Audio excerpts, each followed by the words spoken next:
Going to start doing these shows monthly. That's the plan. Awesome. Everybody get down with that. Everybody's going to make sure they attend, because if nobody shows up, then we're not going to have them.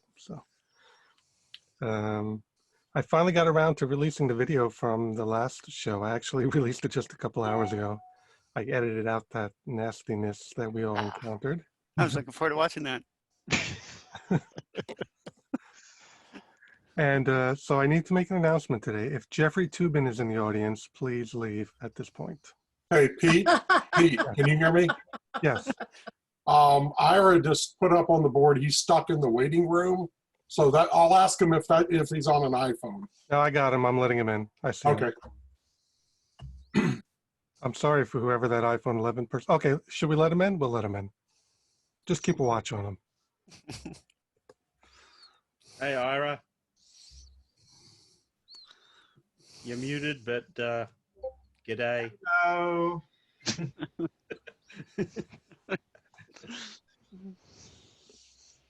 Hello, Ira. Hey, David, Cooper, how's it going?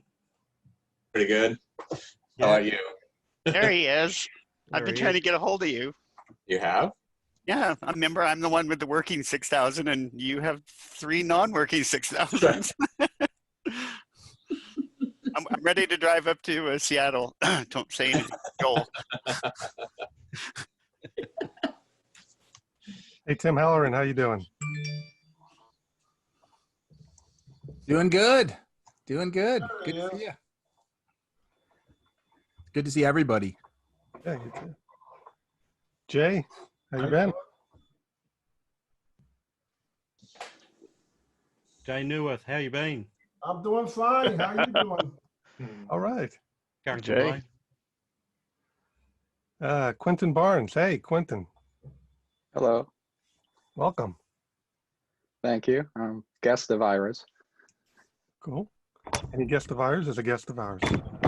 Quentin's working on some very interesting stuff. Oh, you're That's gonna awesome. talk to us today about that a little bit? I could if you'd like. I Yeah, think definitely. that's a good segue. Let's start with that.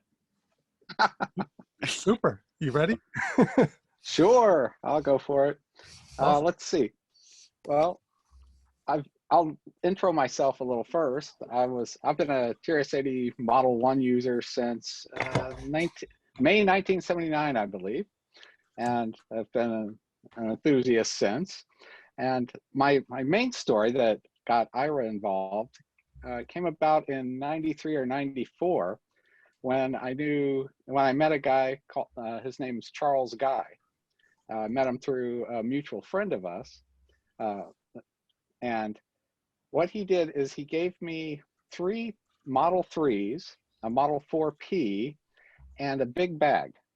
And in that big bag, as I found out some years later, was a whole bunch of cassettes and diskettes. And Charles, I don't know if anyone in this audience recognizes Charles' name, but he was the founder of Cornsoft. And hopefully people in the room recognize Cornsoft, made stuff like Scarf Man back in the day. And when he gave me the bag, he says, do whatever you want with it. And so I was really happy to get the Model 3s and the 4Ps. And I just took the bag, tossed it in my truck, and shoved it off in a corner. And then last year, almost exactly a year ago, I ran across the bag again and went through it. And I found 41 cassettes and 11 diskettes. And they're basically the corporate archive of Cornsoft, including source code to a lot of their products. Very cool. So I've been working with Ira and someone else on the internet, Lawrence. I'm not sure if like Kestel Loot or something. I have trouble pronouncing his last name. He's working on software that will read really badly degraded TRS-80 cassette tapes. And I've been working with Ira on the diskettes. And since then, also some other odd things have happened. At the beginning of this year, in the spring, I happened to go to an estate sale in Indiana, Northwest Indiana, that turned out to be the former owner of 5 Radio Shacks. And in this sale, I ended up scooping up large mountains of Radio Shack documentation. including over 100 service manuals, a whole bunch of service bulletins, messes of all sorts of Radio Shack internal documentation and service letters and Awesome. pre-release stuff. And so that's another reason Ira's involved. And I also, just to throw a few more twists in there, okay, I assume people in this room might know what a cat weasel is. Mm-hmm. I have one Okay. yet. Yes. So it turns out Tim Mann turned over his CW2 to DMK software to me. He says he's not interested in anymore. And it was on GitHub by a guy. And the guy says, I'm not interested anymore either. So he gave me his archive. So now I'm apparently the sole developer and maintainer of the Cat Weasel to DMK software. Wow. And Very to cool. throw a few more twists on there, I also own a CryoFlux, and I have on order a Grease Weasel, and I intend to update the software to be able to support all 3 devices. Wow. Wow, yeah. Yay.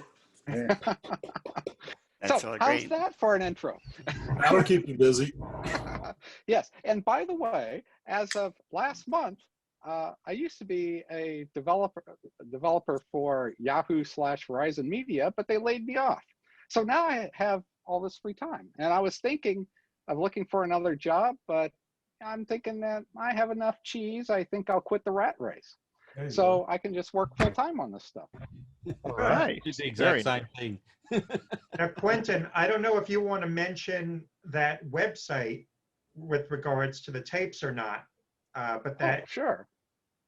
Well, let's see. Yeah, that's under Lawrence's account, which I'm on my iPhone. It makes it hard to post it in the chat. If you want to post it in the chat, well, please do. I can go look for it while you keep talking. Oh, okay. Yeah. Feel free or get it to us later and we'll post it on the social channels and make sure Okay, everybody is I'll aware do of it. that. Well, yeah, I wouldn't broadcast this too widely Okay. yet. I mean, he's still actively developing it. He also has a TRS-80 emulator he wrote that has a web interface. He wrote it for fun to teach himself. It's a Model 3. And you can do things where you can drag and drop cassette wave files on there and then clone them into a Model 3. And it was basically to teach himself this stuff. And he's basically also working on a drag and drop of a WAV file that attempts to clean up. So basically do all the damage control that Quentin was mentioning earlier, just by dragging onto the web interface. Yep. And so he's working on different digital filter algorithms to clean up the signals and make them, he hopes to make it better than anyone else's software out there to be able to restore that degraded tapes. And the reason I moved service manuals to its own section is waiting for Quentin to do a whole bunch of scanning. Yes. I had those massive piles of docs, including they're not all TRS-80, but I ended up with 164 service manuals, Radio Shack service manuals. Wow. And some of those I have multiple copies of. So I actually have more than 164. I didn't keep track of or count the ones I ended up with duplicates of. Well, Ira's the I man was gonna to clean up any of those scans and get them in perfect condition. Yeah, He's my go-to guy. I need to go through them and figure out which ones Ira already has good quality of, and so I could focus on the missing ones. And Pete, by the way, with the TRS-80s, I ended up giving 2 TRS-80s, all 3 TRS-80 Model 3s away back like a decade ago. I've been one of the guys is still in the area around where I live in Champaign, Illinois, and the other guy moved out to Colorado. So the Model 3, and by the way, I have currently sort of 2.5 Model 1s, and I still have the 4P. Very cool. All right, so we actually do have a presentation today. I see the presenter is with us. He is Michael Wessel. Yeah, hi. Hi, Michael. And Michael developed probably most of you are familiar with it, a recent really cool TRS-80 accessory, the Talker 80. And he's going to give us a little presentation and tell us all about how he developed it and So take it away, Michael. Right, yeah, thanks, Pete. Thanks so much for inviting me, and also hi to Arno, who suggested to Pete, I think, to have me come over and give a little presentation about Talker 80. So I watched a lot of, trash talks and was binge listening to the podcast as well, but I actually never got a chance joining the live session before. So very happy and honored to be here with you guys. And so, we can make that interactive. I probably have too much content to present. If it's getting boring or too technical, just let me know and I can skip things. I also have my trusted TRS 80 Model 1 setup, so I'm trying to give a little bit of a demo, right, of Talker 80. And you guys all know that can be difficult with 40-year-old hardware, so fingers crossed. All right, so let's see if I can share my screen and my presentation here.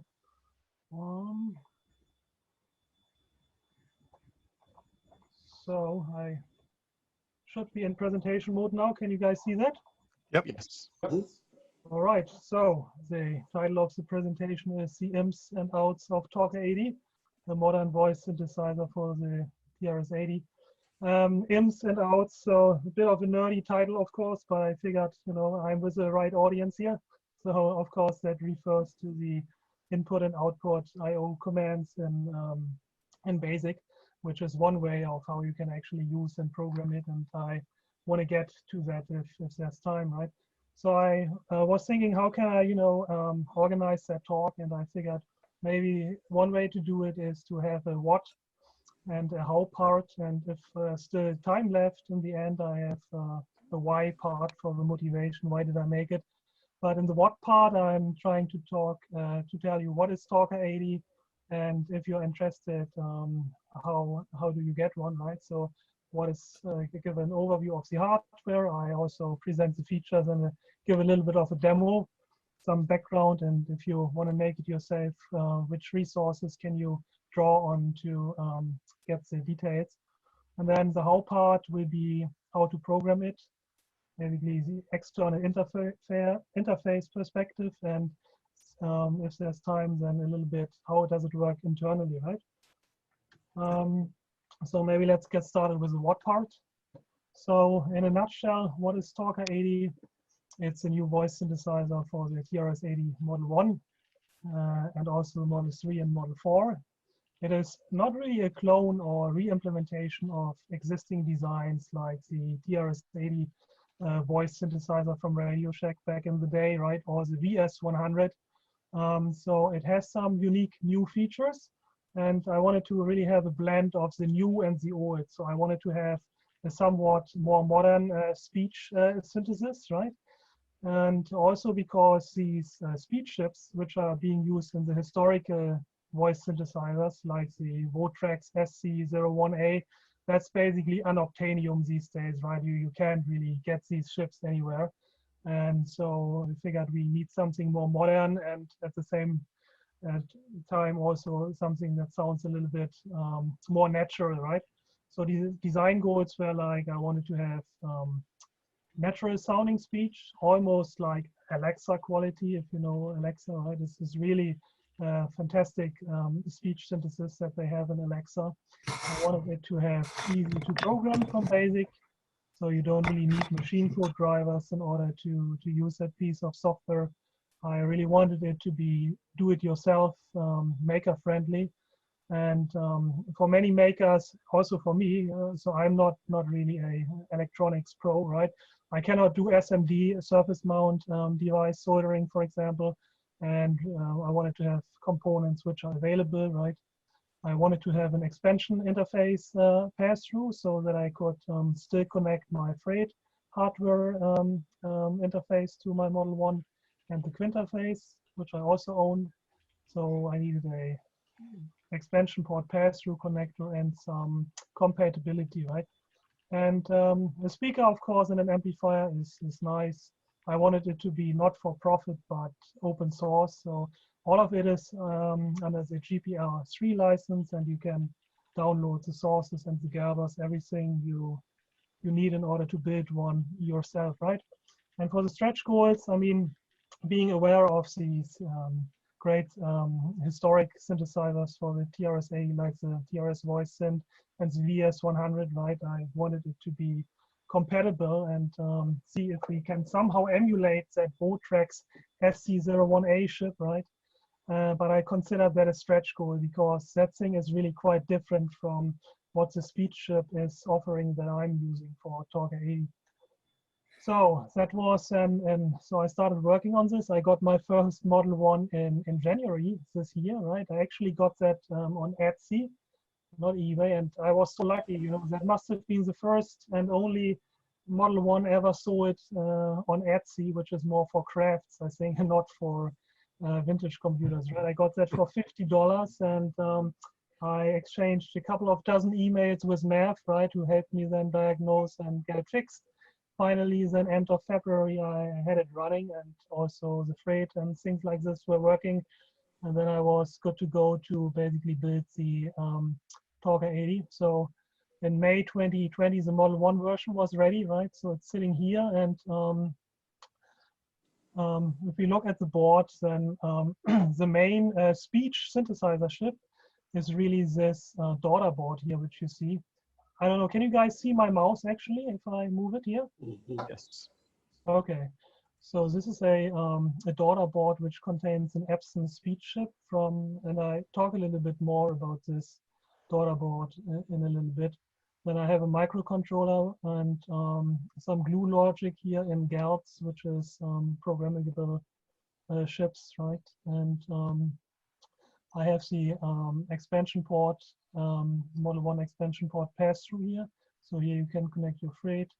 The Model 1 connects underneath. A dip switch is used for selecting the initial startup mode because the Talker 80 has like 4 different modes, right, which I'll go into a bit. Then we have power supply, of course, 5 volts here. Center polarity must be positive. It only takes like 200 milliamps or so, right? And it has 2 inputs. So one is basically for the output from the speech daughter board. Unfortunately, I need this patch cable here because on the pins, there is really no audio or speech signal otherwise. Yeah.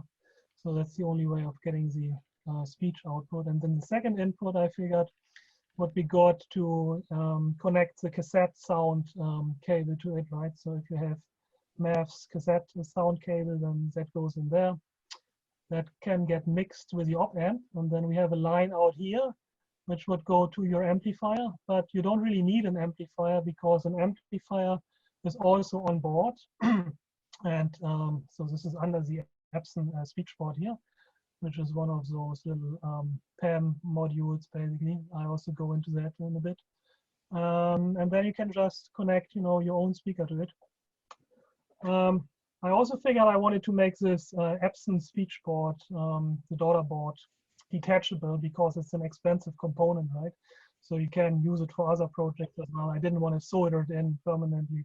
So on the back, we have that. So if you guys have any questions anytime, feel free to interrupt me, of course. So then we connect the Model 1 here on the back, and the loudspeaker port from the PAM amplifier board comes also out at the back. So then for mode indication, we have this dip switch, which is used with its 4 combination to select the mode. I go into the modes in a bit, and then we have status LEDs. So this red one here, D1, is for incoming data from the TRS-80. D3 is lit when the speech is actually happening. And D2 has a special function, which I can explain a little bit later. Then in July 2020, I got the version for the Model 3. This is my Model 4, non-gate array working. And originally I thought, so maybe I can really have the same PCB. But when I learned about the expansion ports of the Model 1 and the Model 3, Model 4, they're really kind of different, right? So, and to me, I mean, it seems that I really needed a new design, basically, new PCB. So most of the components are the same, but of course the port is different. The program, the firmware in the microcontroller is identical. And there's one difference in this chip here, which is the address decoder. and I go into this in a bit. Now, of course, on the back, it basically looks the same for the Model 3, Model 4. It only has the 50 pin IEC header. Otherwise, it's the same. So the real, speech synthesizer is actually this board here, the text-to-speech click board, which is from a company called Microelectronica, Micro E for short. And as you see, I mean, it's kind of an expensive board, right? So it has this Epson chip here, and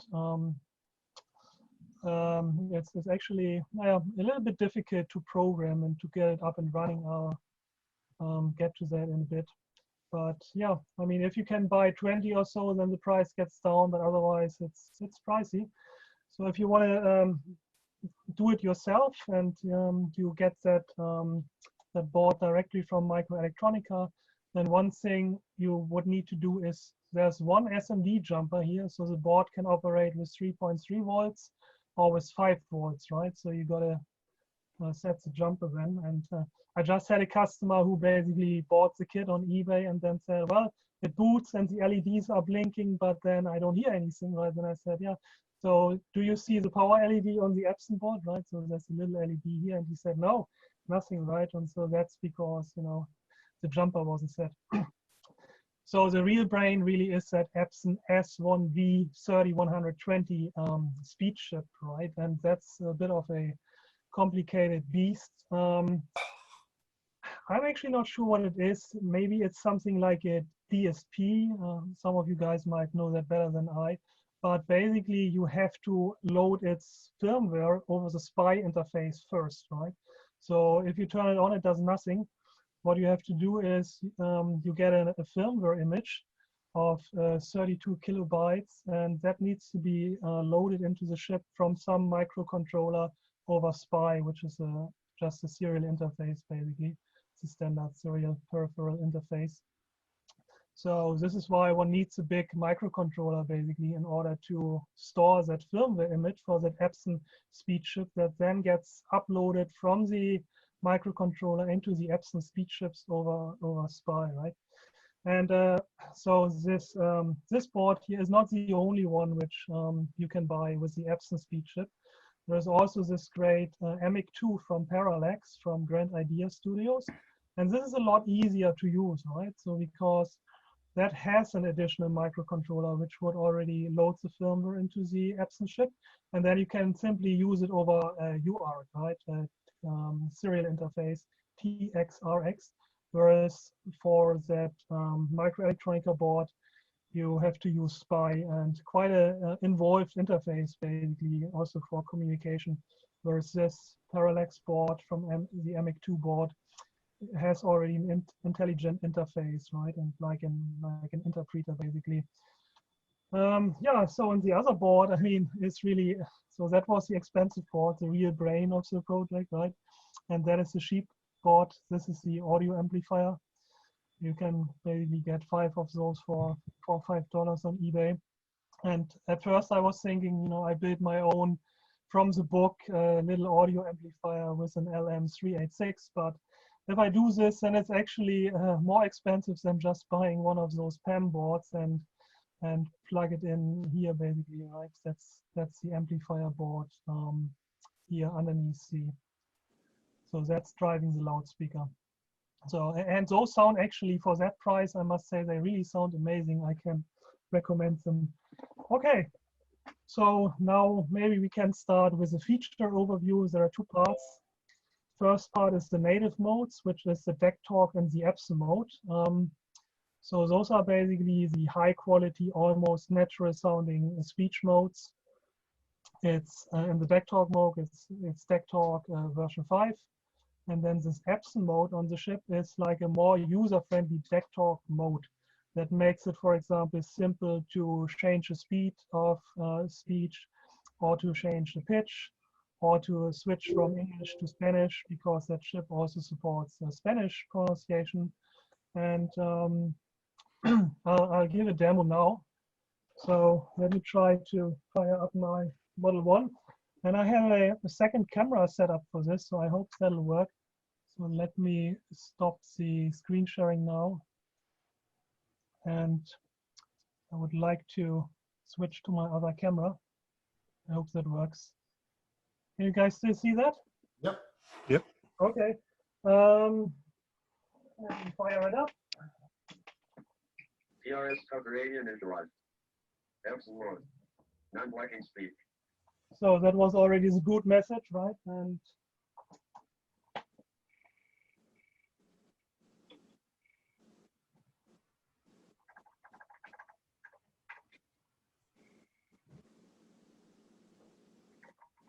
so it's now in the native Vector or Epson mode. It seems my screen is a little bit truncated here. I can adjust it a bit. Like this. Would be better. Okay, let me run the welcome program.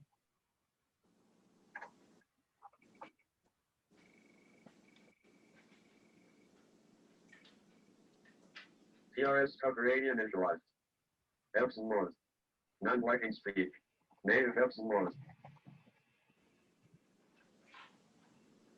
Hello, I am Tucker A. Nice to meet you. What's your name? For purchasing me. Man. I would like to sing a little song for you. Native text cut was.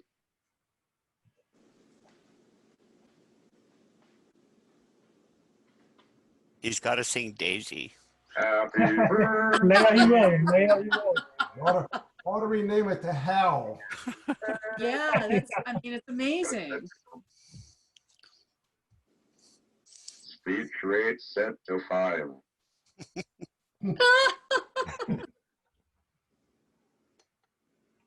Have fun with Talker A. Okay, so that was one welcome demo program, right? And I already heard Daisy, yeah, indeed. TRS cover radio initialized. I did find that so, you know, important and classic that I actually put it in as a firmware command. So if we say out 11, right? 11 is support. And I think actually I have to look into my slides. I don't know my own firmware that well. But Daisy is 225. So Oh, nice. Daisy. There you Oh. That's awesome. Oh, that's awesome. That's amazing. glad you're enjoying it. I can't afford the carriage. Amazing. To use or sleep upon the seat of a bicycle built for two. Yeah, Wow. that's Amazing. Yeah. Wow. Yay. thank you guys. And how about Spanish? TRS cover radio initialized. Epson mode. Non-blocking speed. Native Epson mode. Castilian Spanish mode. Hola, me llamo Caballero 80. Jeez. Ahora puedo hablar español. Soy la oficina general de texto a voz módulo creado por Lambda Miguel. Y puedo cambiar a una de las 9 voces. Por ejemplo, de Pablo a Francisco. A Enrique. También puedo aumentar mi tono y aumentar mi tono otra vez. Entonces hablar más rápido y aumentar y luego volver a la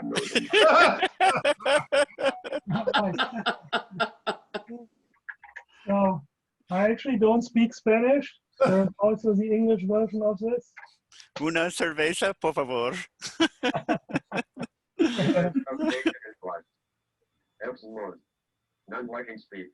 Native Epson mode. English mode. Hello everyone. My name is Tucker A. I am the next generation text-to-speech module for the TRS 80 module created by Lambda Miguel. I can change the run of 9 voices.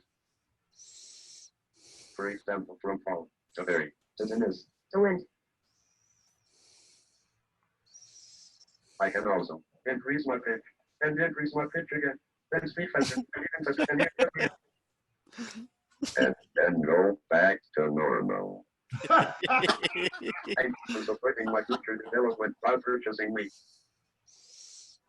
All right. So those were the deck talk and native apps and modes. I'm going back to my presentation now.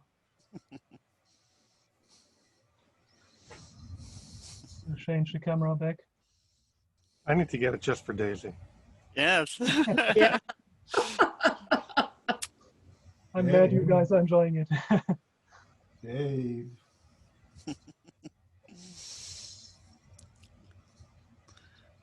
Dave's not here, man. Somehow I got it in my head that the Model 1 would always have a sort of a female southern drawl accent. Oh, no. Oh, Texas accent? Like a Texas, right? Texas Belle. Yeah, Texas Belle accent. Howdy, y'all. Yeah, that's true.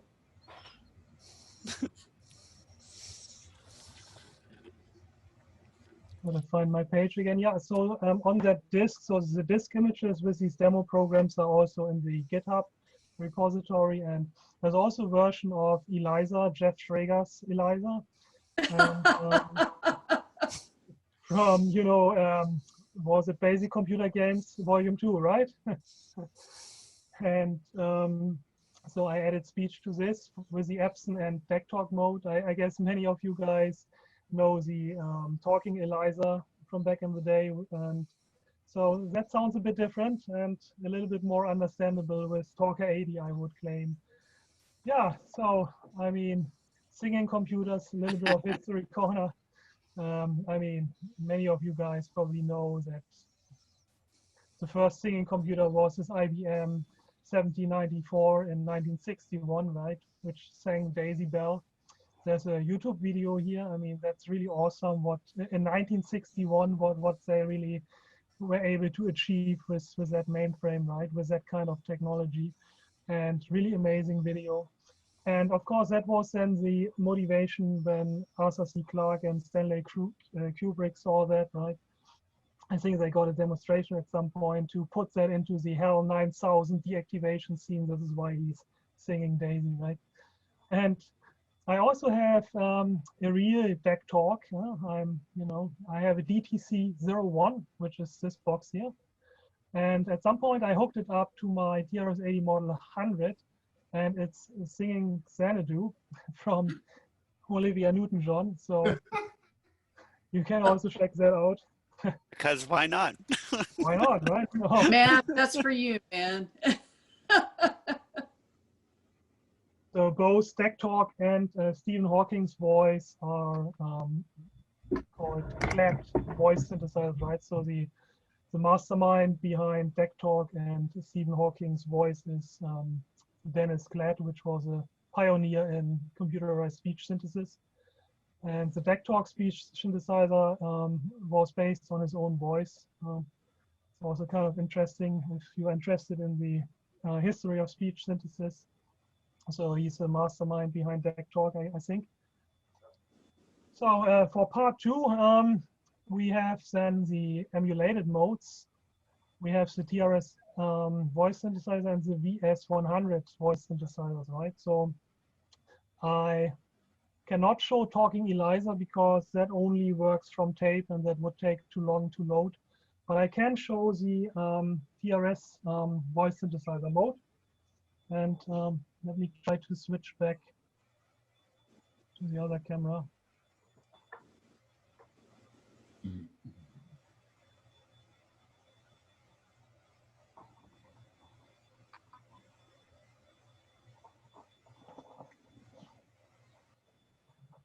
So for this, I'm rebooting. TRS cover alien initialized. VS100 mode. Non-blocking speak. That's the wrong mode. I wanted to start with a TRS. TRS cover alien initialized. TRS voice synthesizer mode. Non-blocking speak.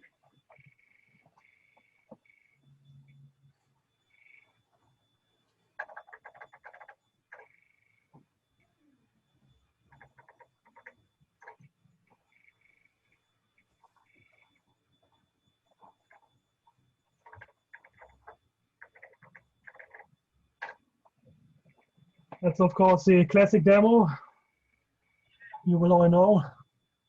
Hello, this is RD, TRS, AAG Voice Synthesizer demonstration program.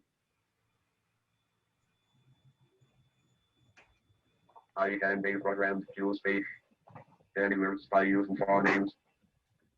For example, draw phonemes into words. Hello,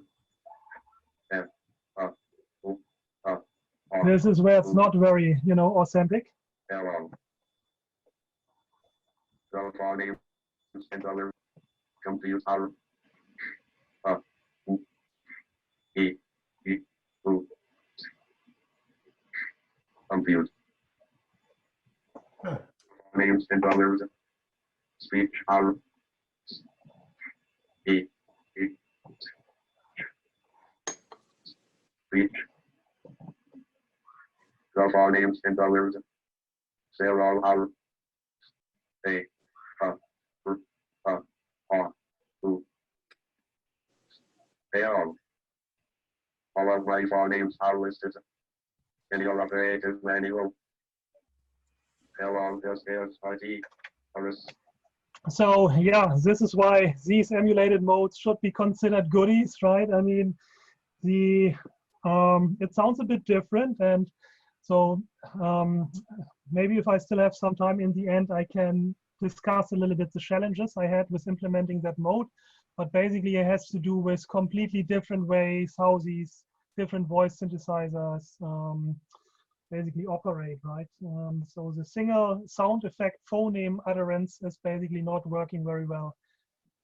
I think it's working pretty well. Well, yeah, I mean, so thank you. The words themselves and the sentences are understandable, right? But I think it sounds different when it goes to the individual phonemes. That really sounds a little bit different from the original. I try the VS100 now.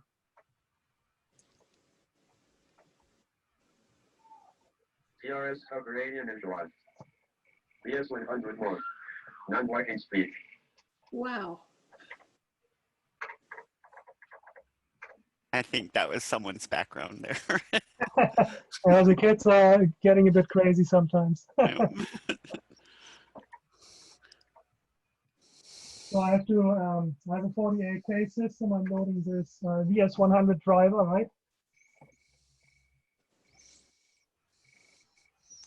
But can it do the voices from Berserk, the video game? Oh, was that using a Votrax actually? Probably. Okay. Get the humanoid. Oh, yeah. Intruder alert, intruder alert. That would be another good demo. I still have to work on that. So that's the VS100 demo program.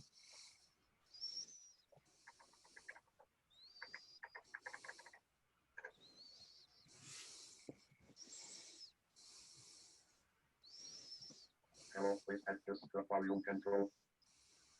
10, 9, 8, 7, 6, 5, 4, 3. Stand back. 1. Well, maybe we One. try one sentence or so. Any suggestions what to type in here, text to speech? Yes, otherwise, hello. Dashboard. Unity. Let's see how that comes out. Hello, Trashcode community. Oh, we're getting it to say by your command. I heard.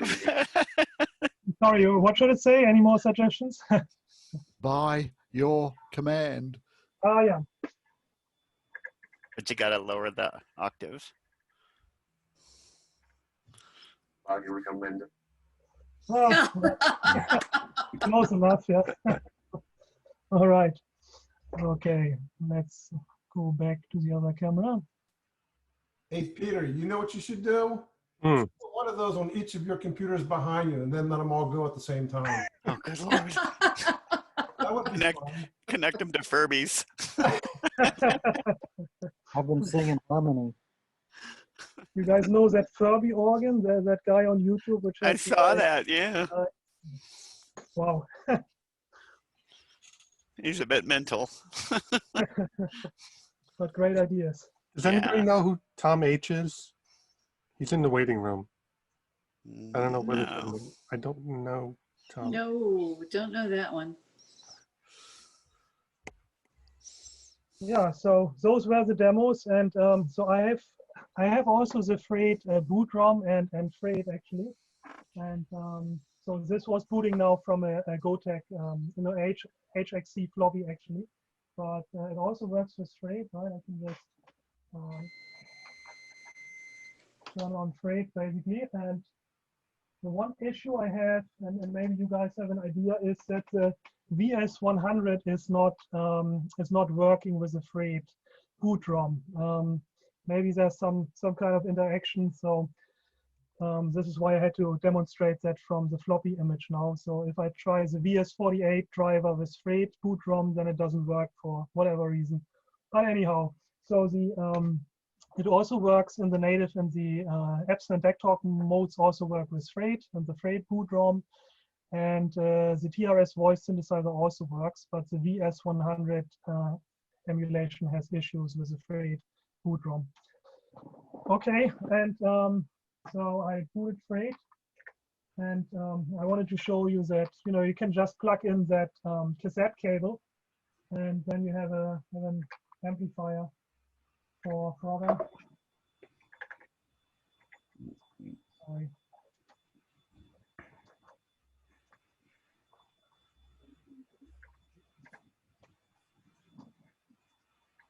So that booted Freight now.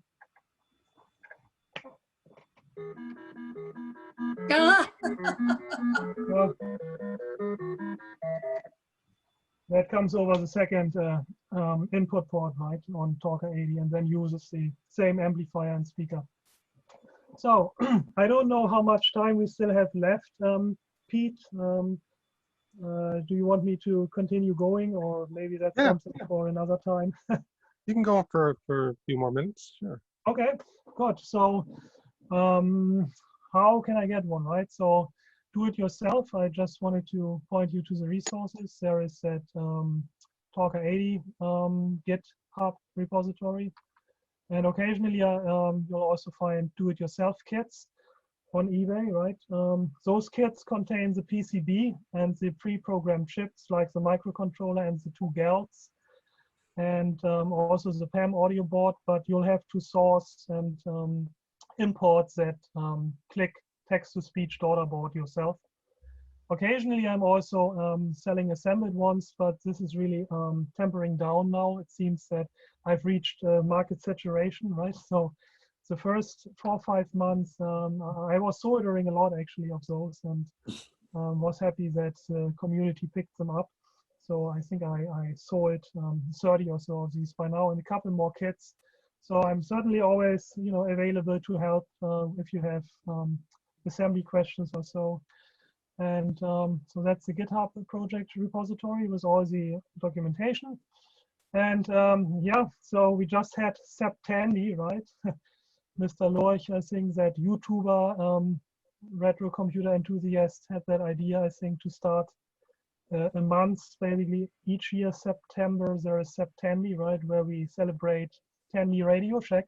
So I made my contribution this year, and there is an assembly video I produced. How do you assemble the Talker 80 do-it-yourself kit for the TRS 80 Model 3 and Model 4? So you can also find that on YouTube. That might be helpful for, So those are the kits, right, on eBay. And I really had a great reception by the community. Thanks to all of you guys. And I also tried to get some community input, right, in order to understand what people like to see in a new modern voice synthesizer for the TRS 80. And I got some good participation from, here, this is on the Vintage Computer Forum. There was a poll.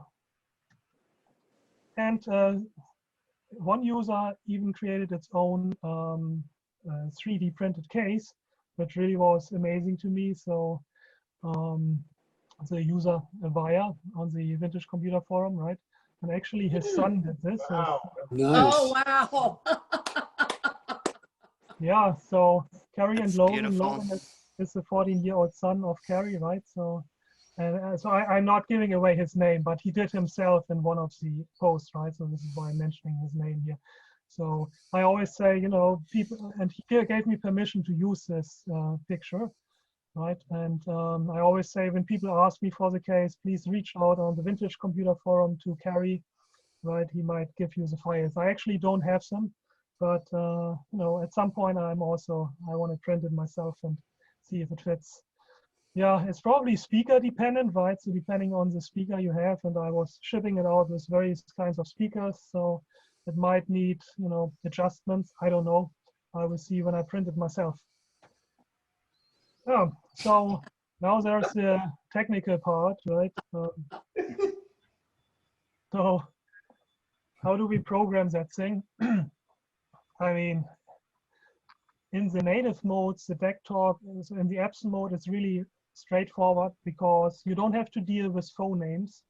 So basically the text to speech is all in the firmware, right? So you can just send the string as ASCII characters over port 11, right? Something as simple like, hello, I'm Talker 80, nice to meet you from the welcome program. Just have a look at this.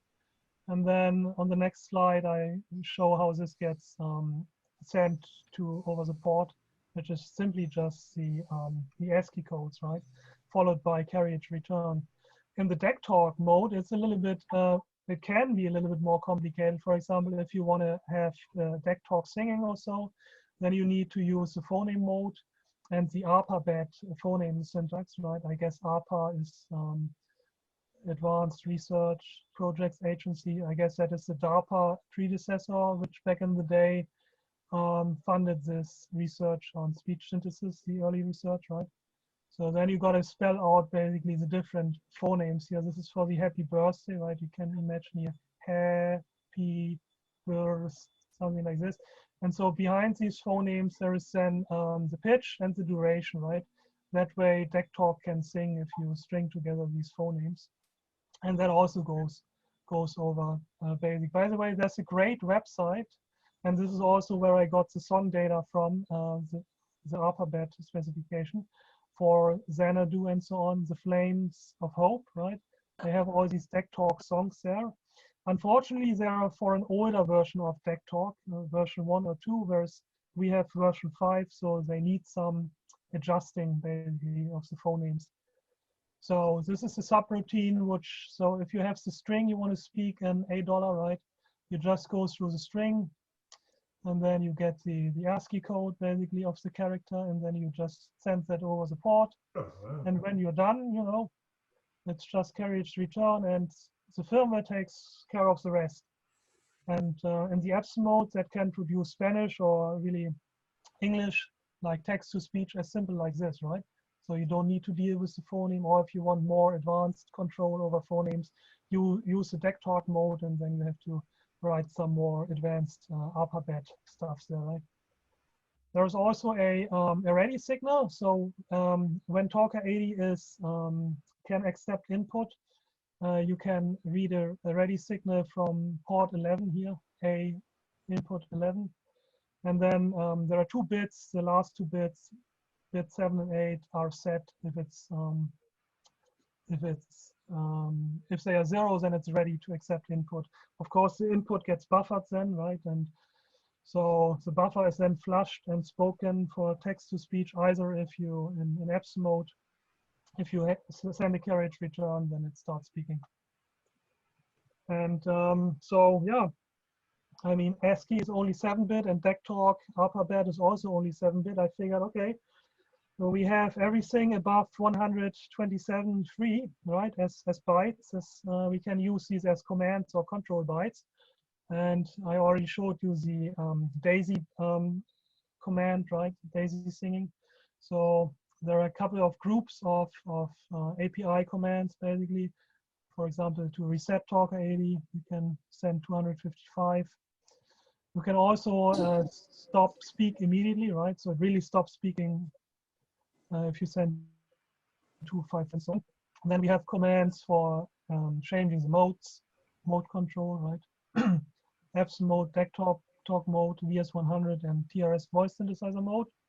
Here is also where you enable English or Spanish. Then there is the group of fun and testing. Here's the Daisy singing command 225 that I demonstrated. You also get a database of HAL 9000 quotes. Had to be, of course. Yeah. And for, announcing the current mode, things like that. Then for the voice settings, you can change the pitch, you can change the volume, and you can change the speed rate. And those correspond to ranges then of chords, right? Or of bytes, right? So in principle, there are 15 or 16 voices. Not all of them are defined, right? But anyhow, so yeah. Then the other modes do not, the VS100 and the TRS voice synthesizer mode do not support these control bytes. For example, if you want the TRS voice synthesizer to speak with a different voice, what you would do is you would boot in the Epson or DEC talk mode. Then you would change the voice with the firmware commands I just showed. And then you would, using the software set mode command, switch over to the TRS voice synthesizer or VS100 voice synthesizer mode, and that would keep the voice settings, right? But once you are in these modes, you cannot use these commands I just showed you. And the reason for this was, I mean, TRS voice synthesizer is using this printing, so basically memory snooping video RAM, right? The last 232 characters on the screen, this is how it gets its input, right? And I figure, okay, if anything, ASCII above 127 gets printed there, that might now be interpreted as a command that might change or do anything, right? So I didn't want to have that incompatible extension in the TRS voice synthesizer world, so to speak. And same with VS100 mode. I just figured, don't support these extra commands in these modes because it might have weird effects. So, right. So the VS100 mode has the same port 11 communication and the same ready signal. Whereas for the TRS voice synthesizer mode, it does the video RAM snooping,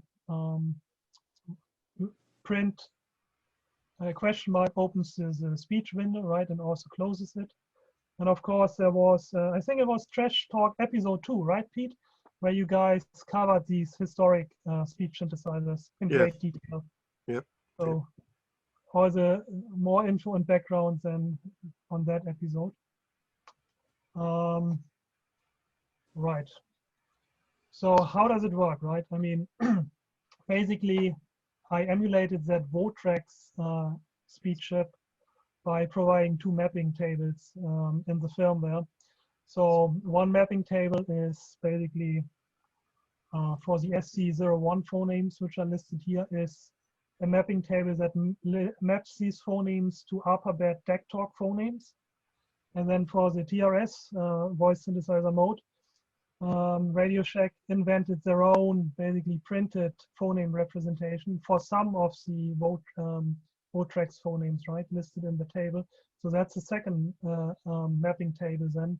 So in the TRS voice synthesizer mode, I first look up from the printed TRS voice synthesizer phoneme, the SC01 phoneme, and then I go into the second table and look up the alphabet DEC talk phoneme, right? And this is how that gets translated.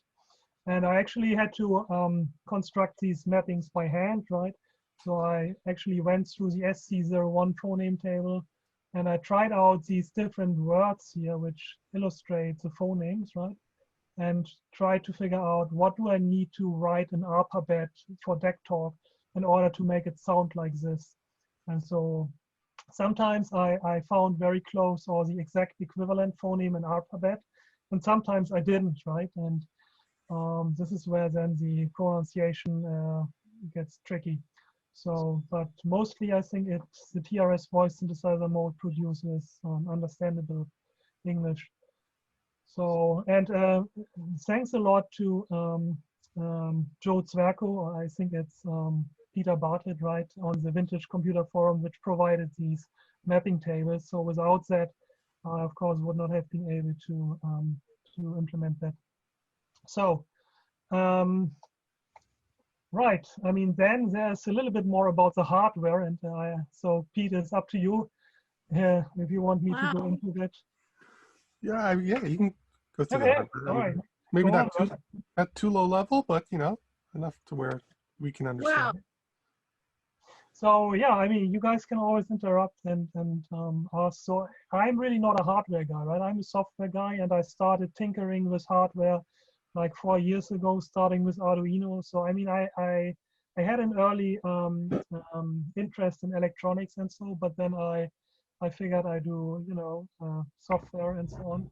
Maybe I would have gotten into hardware if hardware would have been more accessible back in the day and also cheaper, right? But I think now we really live in a golden age for makers. You can, for a couple of $100, you can get all that fancy, great equipment like an oscilloscope, a logic analyzer, right? All that stuff would have been completely, yeah, out of reach, yeah, back in the day, in the 80s.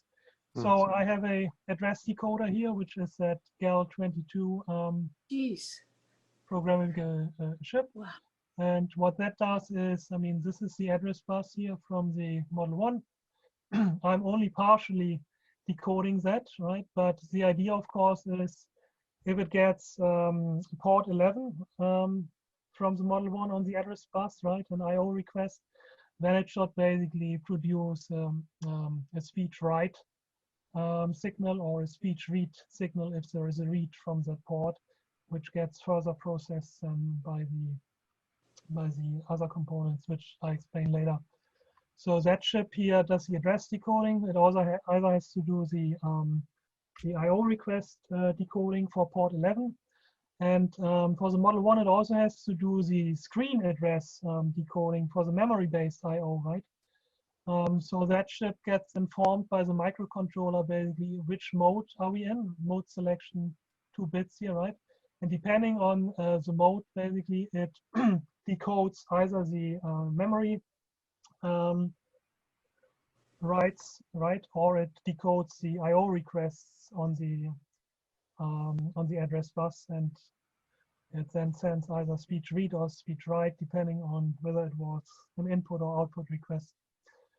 And then there's another programmable logic chip, the second GAL, which is taking care of the data bus. That's basically like a latch.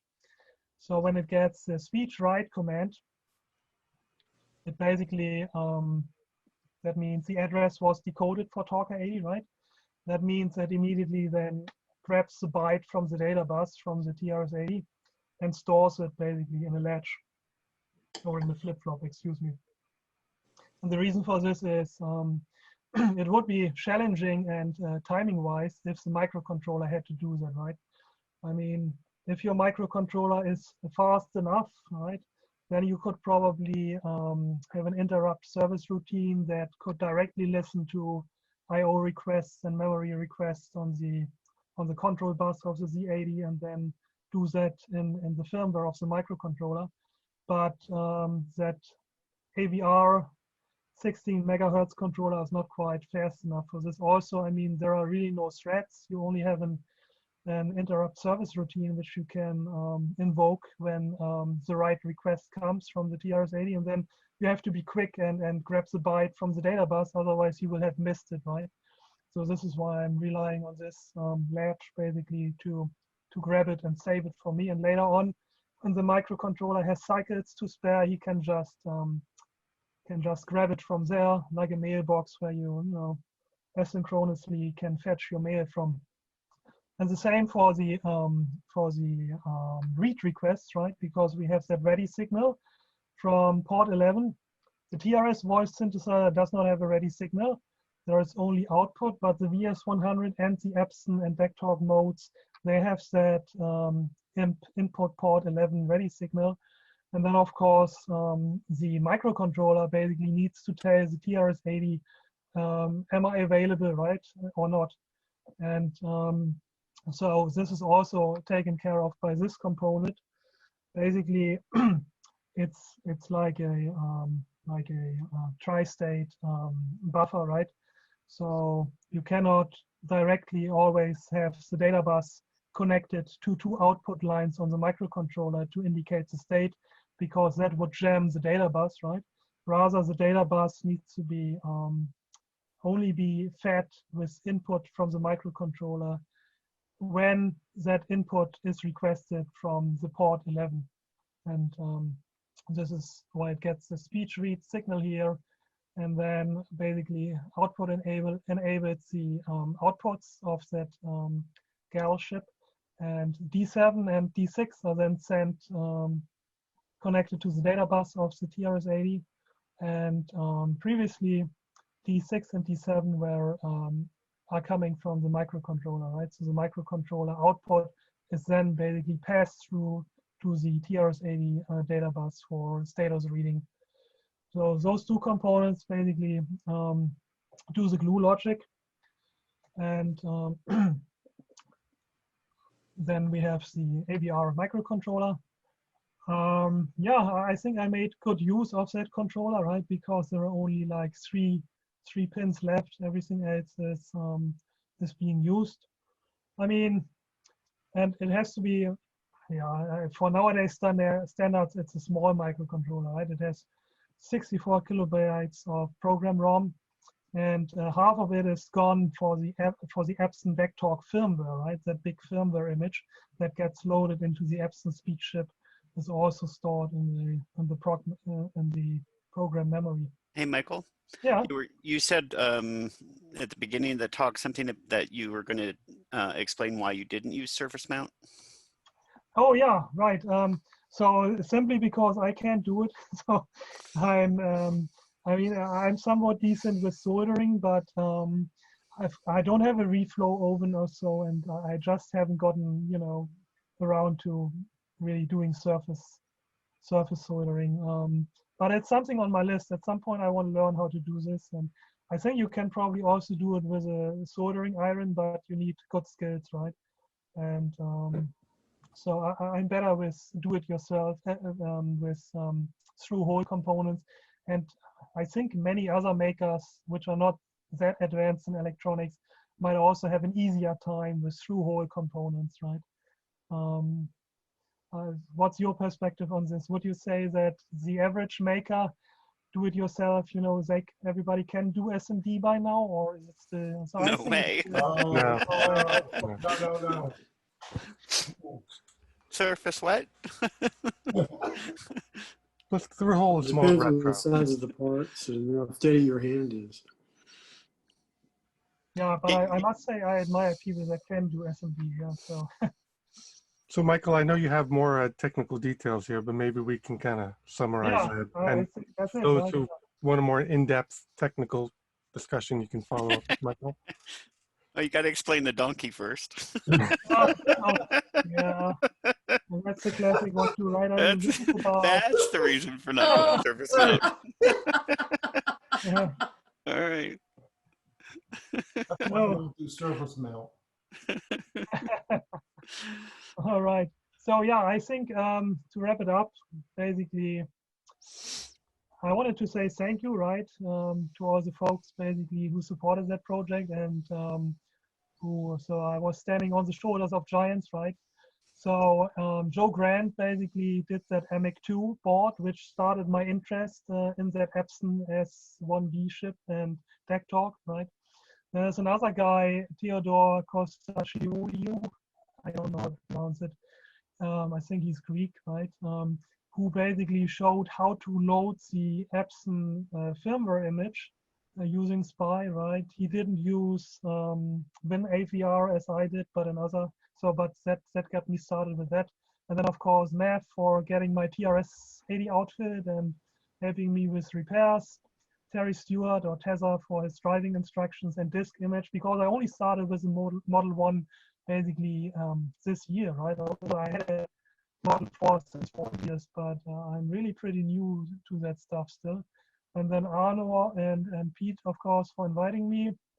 Peter Bartlett for the help providing the documentation. Eric Dittman, of course, for being the first customer and also the nice Trash Talk reviews. Thank you very much, Eric. And then, yeah, members of the Vintage Computer Forum that contributed, and all of you guys, of course. Thanks so much. Awesome. Thank you so much, Michael. Thank you. It was a pleasure. Sure. Michael, Michael, are you still going to be making the boards? I mean, if somebody wants one? Yeah, so I won't be putting them on eBay assembled anymore, but if you would like one, just drop me an email. So I'm happy to assemble one, right? Okay. Good. Anybody have any questions for Michael? I think it was very thorough. And it's what was that board? What's the board that's on there underneath the speech synthesizer board? Oh yeah, right. That's a little PAM audio amplifier board. Oh, okay. This one here. Oh, okay. And it's so ridiculously inexpensive. It's unbelievable. You know, 4 boards for $4, and it's actually, you know, cheaper than if you build your own LM386 circuits, and it sounds better. And one other question, Mike, you said that you have a BOM available for the people who want to build it themselves? Yes, right. And so let's see if we can find that on YouTube.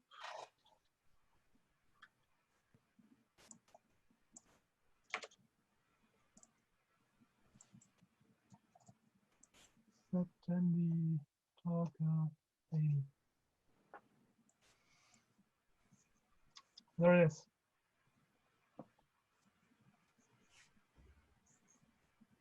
No shorts in the bus. I mean, it's not very professional, but I hope it helps. Michael, this is really amazing. A question: how did you have a background in this, or and how long did this take you to do? Yeah, so I don't have a background in electronics really, because I'm a computer science guy. This is what I studied, and now I work in software. But I have an interest in electronics, and I started reading Make, do-it-yourself electronics and Arduino stuff and so on 4 years ago, right? And it didn't take me that long actually to build that, and that is because there is actually an ancestor of this project, which I built for the Amstrad CPC. Oh. This is what you see here. I called it Lambda Speak, and it has the same speech board, it has the same microcontroller, right? So, but the TRS-80 of Talker 80 is of course different, because the firmware is almost completely written from scratch, because the CPC Amstrad version doesn't have the TRS voice synthesizer and not the VS100. That emulated actually the SPO256 and not the Votrack. So, but I mean, it's the same text-to-speech engine. So and that took me a while to get up and running. So I think that I needed 6-7 months to develop this. So whereas the Talker 80, I think only took like 2 months to develop, and all of this was really software and TRS voice synthesizer and VS100 emulation work. That was the biggest challenge for the Talker 80 project. All the other obstacles were ruled out before with that project for the Amstrad CPC. I have a quick question, if I may. Yeah. How much control do you have over the pitch? Hopefully that wasn't asked earlier. I joined a little bit late, but is it like a 16-bit number for your pitch control, or is it larger? That's a good question. I must say I don't know that, but it has enough to support, I mean, the full range of singing, right? From deck talk singing. I don't know what the highest or lowest frequency is, but there is a manual, the deck talk manual. This is also in the GitHub. So if you look in the GitHub, then I uploaded all the manuals there, and one manual is the is actually is the deck talk documentation, and that should answer that question.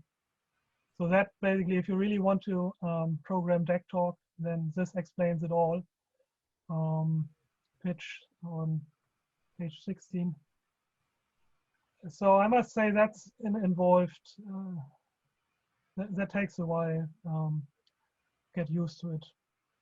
Okay, yeah, the reason I was asking is I was wondering like if it has some fairly rapid sounds that are very quickly done and you have a lot of control over the pitch, you might be able to actually do sound effects, almost sounding like digitized sound effects, just using the little speech pattern bits.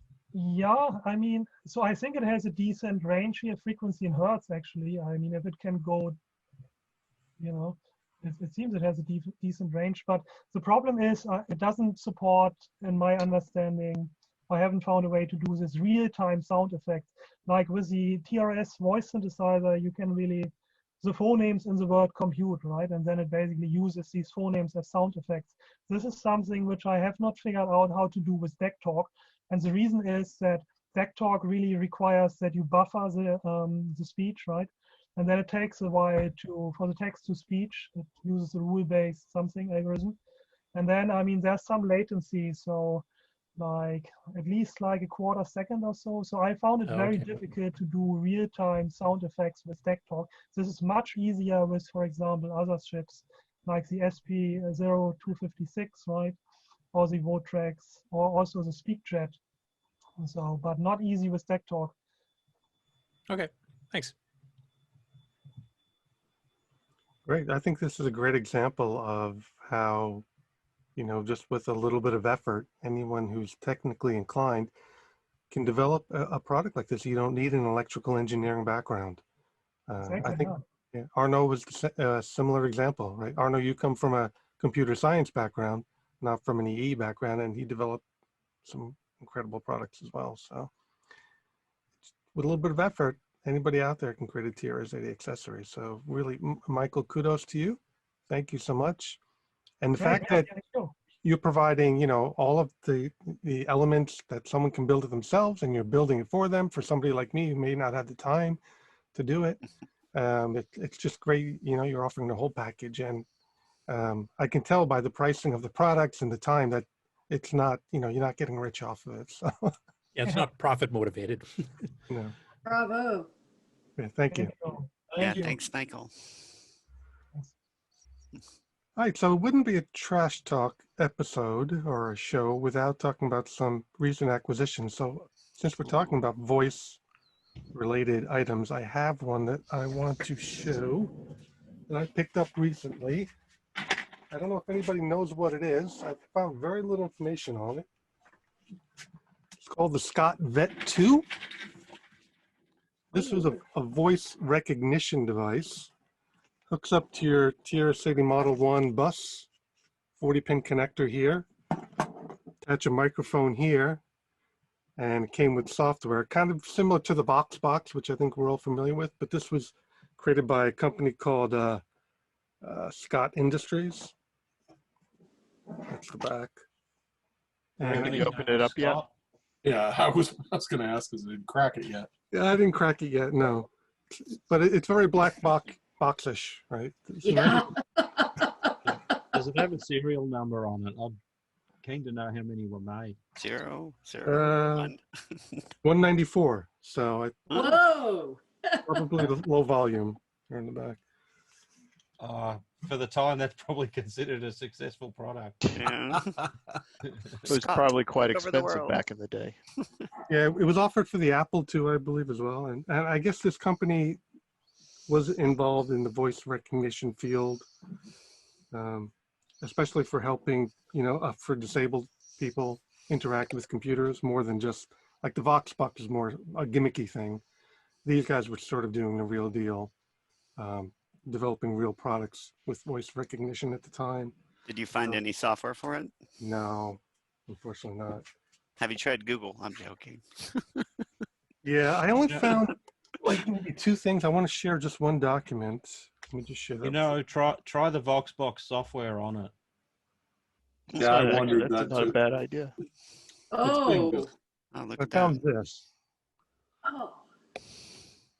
It's a compact, highly versatile voice entry terminal developed for TRS-80 users. But I don't have any. I don't have the software.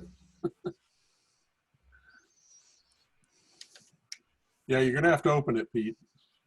Yeah. put some pictures. Oh, there it was. Wait, go 898. back to the bottom. Yeah, I'm curious to see. 898. So Oh, Dallas. that's in Ooh. Denton, Texas.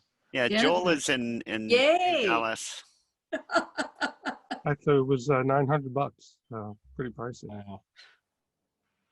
Oh, 898.50. And the manual is another $7. Charge extra for the manual. No PDFs back in those days. Payment enclosed. It was probably the cost per page to Xerox it. And you have to pay for the voice synthesizer to read the manual out to you too. So Oh God. Well, I'm hoping somebody out there maybe has the software, and I could actually use this thing. Otherwise, it's going to have to wait for my retirement to reverse engineer it. You're going to send it to Pascal? Yeah, right. If I hadn't seen the ad, I mean, if I hadn't seen the real thing and only seen the ad, I would have speculated it was, vaporware, a product in development that never got released. But yeah, you got one there, so at least 90 people bought it or whatever. The number was. How about anybody else? Anybody else have any recent acquisitions they want to share with the community? I have an anti-acquisition and a confession. So I'm very excited about my 6000 and even my Model 4, but given that I'm up to my armpits in computers here, and I've opted to sell my 6000 and Model 4 to Joel Hilliard. So this coming weekend, next weekend, he'll be driving in and picking up my gear. And to not back out of this community, because actually of all the communities I've joined computer-wise, this is probably the most fun. The Commodore Amiga, well, it's a bunch of people. Everyone wants to be first, highest, tallest. It's difficult to compete, as it were, and I don't like the competition. Here, y'all are a lot of fun, and this is where I started. My very first computer was a Model 1, so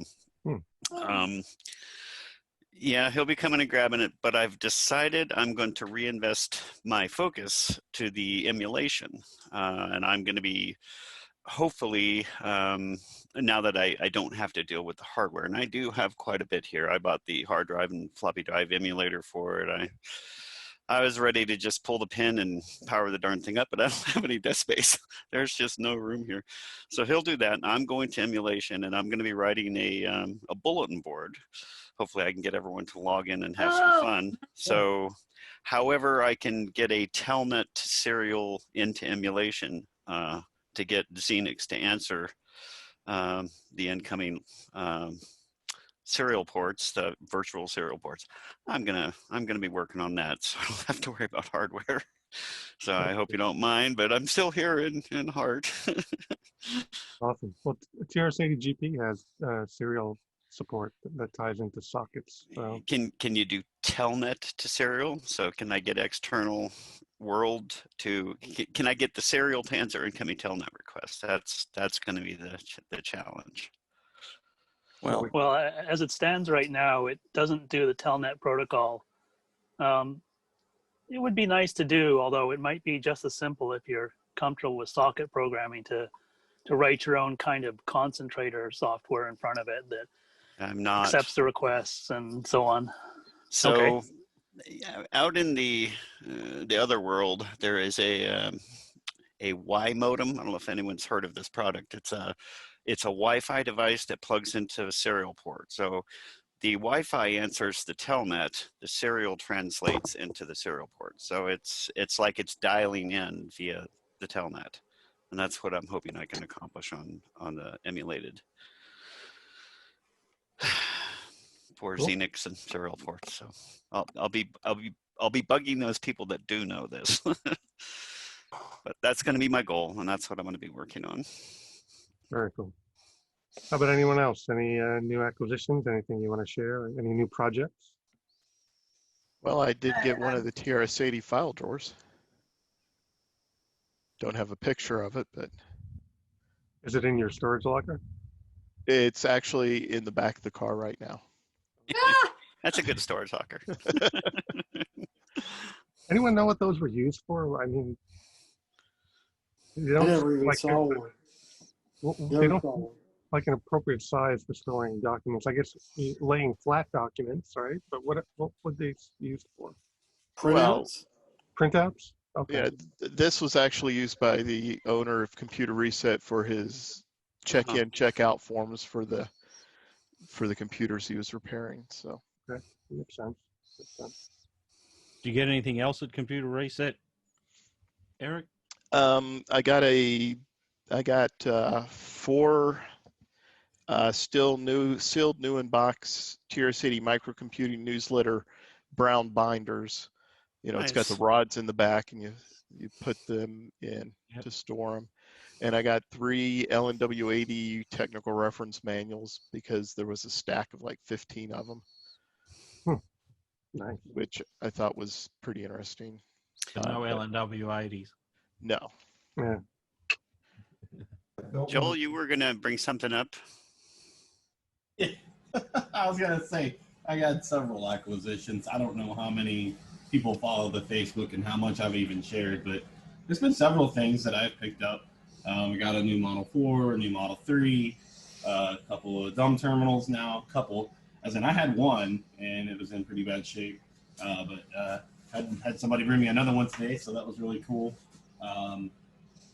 The hard drive is probably my diamond in the rough right now, probably the coolest thing ever, because it's a Frankenstein, and I wish I'd have got pictures of it open, because it doesn't have any of the regular mounting that's used to hold the logic board up above the drive. It doesn't have an original drive. It's actually got a compact portable Rodine inside of it, which is still inside of its compact portable golden shell that it goes inside the case. I was like, I'm just gonna leave it. It's got actual rubber shock mounts in there that actually keep the drive floating. So I was like, hey, let's just go ahead and keep that. And so I just bolted it to the bottom of the pan. And the logic board is actually standing up on 4 or 5 4-inch long bolts just that I went and picked up at the hardware store. So it's all together and working. I replaced the front the front lights with LEDs, put resistors on them. So it functions as a normal drive. I got the 3-wire fix done. Had to go the long route because I could not figure out why. I think it's because I wasn't using an actual lamp, and I wasn't pulling that line down, doing the quick 3-wire mod. So I went the long route, soldered it to the connection points. But, you know, and the board was gifted to me. That was really cool. And where it came from, who the board came from. I believe it was Frank Durda's collection. So that's probably the coolest part of my collection right now. And it's still sitting up there running Xenix right now. So cool. Yeah, so many different things. Awesome. Anyone else? Yeah, alpha thing. Oh, go. Go ahead, Michael. I got the alpha thing from Matt. Alpha thing. Oh, the joystick is out there? Yeah, that's the one. Yeah, I've got. Here's how they start out. So, yeah. So Nice. I tell you what, Michael, if you think you spend a lot of time soldering doing the Talker 80s, it's nothing compared to what it's like here. some days it's get up, breakfast, and then before I know it, it's dinner time. You know, especially these suckers. Oh, Lord. Yeah. Yeah. Ian, for precision solder, are you holding it from the very tip? Like in that photo. Yeah. So I have time to invest in a large solder pot. Yeah, I'll get there. I'll get there eventually. I'm still having fun doing it, so that's all that's important. Yeah, I know. It's therapeutic. I agree, but as many as you do, it'll save you a whole lot of time. Yeah. Well, I actually tend to do things in 3s or 5s. So I'd set up like 3 of these and then build them all alongside each other. Or these I do, 5 of them or whatever. But I actually have been talking to Eric and Hans, Eric in Texas and Hans in Belgium, and because we've been having some problems with these, which I finally just solved, which was that very pedantic when it comes to the 16K memory bank on them. So I finally found out a way to fix it, which suits me to a T, which is to just use 64K RAM chips and route the power to the right pins. It only uses 16K out of them, but it so far has been very reliable. So it was so it's going to be all systems go starting soon with those things for the 8-inch TRS 80s. Actually, while I'm here, I actually had a question for I don't know if Ken and Val would have any knowledge of this. It's going to go back a long way, but so I sell the high res boards for the Model 4, and a gentleman in Oregon picked one up, and when he went to open his Model 4, there was no bus connector on the Model 4 motherboard for the high res board. There was just a bunch of holes that were soldered in, and there was no jumper to enable or disable the high res board. So Paul Burrell, who's also online with us, visited and picked up and tested the high res board, which worked well on his system. But Val, do you remember anything about that? Well, there was the 4, the 4A, and then the 4 gate array. So yeah, I mean, because this been a really early machine. Yeah. Well, it was a 16K. It was an early one, but holy crap. But I mean, I've seen a lot of the 16K ones in my time, and I've never seen one that's never had a high res board. I'm just wondering if maybe it was produced as a educator model sold for the network, and they never intended to put a high res board or upgrade it beyond its. I think more likely it was maybe really early, and they weren't sure what they were doing, and we would have swapped those out at no charge in the shops if somebody wanted us to install something like that. So yeah, it would be my guess. I speculated the way, sort of, if I can understand Radio Shack's mindset at the time, is if they had 20 prototype boards and they all worked, but they didn't have the feature. If you just put them out on the market and you sell one, if you sell one high res board for every 20 computers, mathematically one computer might come back that you can't install. So you just switch out the motherboard for another one and send it back to the customer. So I would imagine it's something like that. Well, sometimes there were dates that they were trying to hit to get the product out, like around Christmas or something like that. And so sometimes the product wasn't completely ready. And so they put out what they had, and then we just took care of it as needed. Made it right for the customer. I'll ask this gentleman for some more photos of his board, because it's, as far as I can tell, he still hasn't changed it. I've pointed him in the direction of Jay to get a changeover board or something.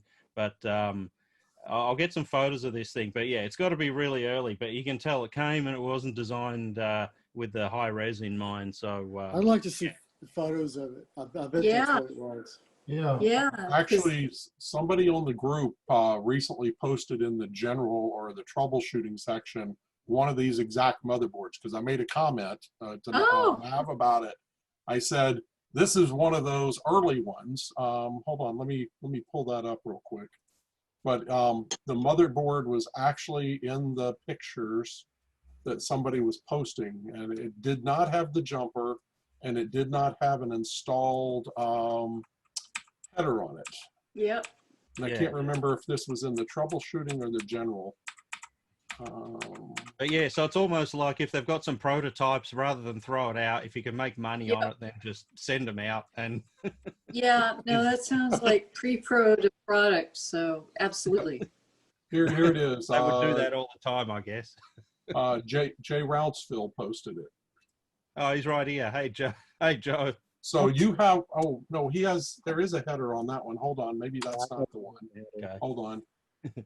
That's Joe's my got a, shipping disaster. Joe's got a story and a half about Oh, about the how not to irony. ship your Model 4. No, his does.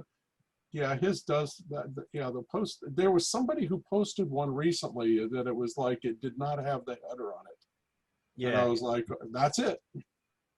Yeah. I'll find some pictures and I'll share them around when I Yeah, get I'd a like to chance. see But it. Maybe I reckon can. Maybe I can help you out. if you put it in the diskless network workstation, the chance of a high school, requiring a graphics board is extremely low. So that's how I reckon. Yeah, I don't remember any sort of differentiation like that for that product though. So I think it's probably just really early. Matt, Yeah, I have a student station here. I could open it up and we could validate that. There you go. I mean, just guessing from field service, I mean, that sounds like one of the classic, they put the pre-pro boards in like the first 100 machines. And if you got lucky, you got one. And then if they hit us, you just swap the board out. So Yeah, the numbers match the numbers of boards that would come back and need switching out is actually probably fairly low. Yeah, I'm not sure lucky is the right word though. Be like getting one of the Coco C board revisions, which are pretty rare too. By the way, Paul was mentioning the troubleshooting section on the Discord, the Tandy Discord. And if anybody is listening or is here that doesn't have access to the Discord, just message us and we'll send you an invite to it. But I wanted to just give a little shout out to Ken Bruckner, who's on the Zoom here, because Ken has taken on the task of, if nobody knows, Ken used to run tech support and tech training at Tandy back in the day in the towers, our mecca. So he used to train the tech reps. They would come to Fort Worth and he'd spend weeks training them. And he's kind of thinking about in some form or way, Ken, you can kind of take this, but of like maybe rekindling those tech training classes in some format. What do you think? I can probably maybe make them useful and in short and not really too boring. Our training was we would spend like 6 hours just on the Model 2 CPU board, so in class. So I don't know that we can really do that, but I'd love that. Oh well, I do the special Pete edition. We call it the gold edition. It'll have to come out on probably Blu-ray. I was just asking for somebody to do something like that in the general chat, wasn't I? Right. All I know is if I had a time machine, some people would say they'd go back and kill Hitler, do things. I would go to Fort Worth and attend the Model 2 technical training class. Well, Val taught a lot of. Yeah, she taught a lot of those. Memorable. Too. Yeah, she did a lot of that too. It was fun. I mean, I was a physics graduate student when I took the 6 weeks tech training, and it metamorphosed me because I was not an engineer. I mean, everything I knew about computers was hard learned, and it was good. It was good training. I mean, I'm here to tell you. So it's like if Ken wants to put anything online, because I took classes from him, it would be great. Just saying. So while you all were doing that, I was down in San Antonio working at a Radio Shack store off Lackland Air Force Base. Oh. Yeah, it was fun. Except I didn't go to the 6-hour training. I had to go for a polygraph. well, I do too. To get the job. It was pretty funny. Yeah. I was at Lackland in 1986, but it wasn't fun. That was a basic training. So. Oh, You were probably there at the same time. Yep. Probably. So let's switch up the topics a little bit to gaming. So first of all, I just want to give a demo of my latest roundup. Oh yeah. So I'm going to share my screen here. Give me a second.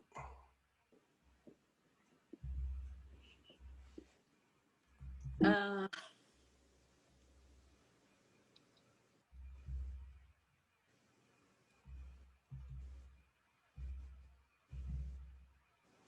right.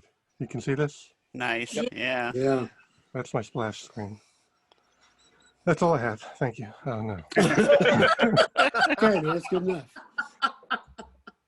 Very All right, impressive. here we go. I think I Yeah, demoed I like this this the last time. Yeah, you did. Uh-huh. I've added some features. Nice. Oh, that's funny. That's the sound. You've got sound now. Yeah. You got sound. Yeah. You just got to add some speech. Ooh. I got now. I have the little calves. I've got the skulls going, and I even have the steer. There were 50 skulls. You want to avoid the skulls, right? You want to catch. You're doing 1-bit sound. Pretty much. Yeah, That's the all. PPA is going to be all over you for this. And the gameplay will start speeding up. And of course, you can bounce the little calves if you need to. Oh! If you hit the skull, your horse starts rearing up, and you can't bounce the little calves, and they get by you. That's awesome. Great game. This is It's really fun. awesome. Yeah, that is nice. You writing this in assembler? Yes. Oh. That's a little artifact there. Still working on it. Just call them cow pies. Make it a feature. Yeah. Feature. You really scared one of them, and you know. You land Yeah. you land on one to slide around or something. It's getting a little faster now.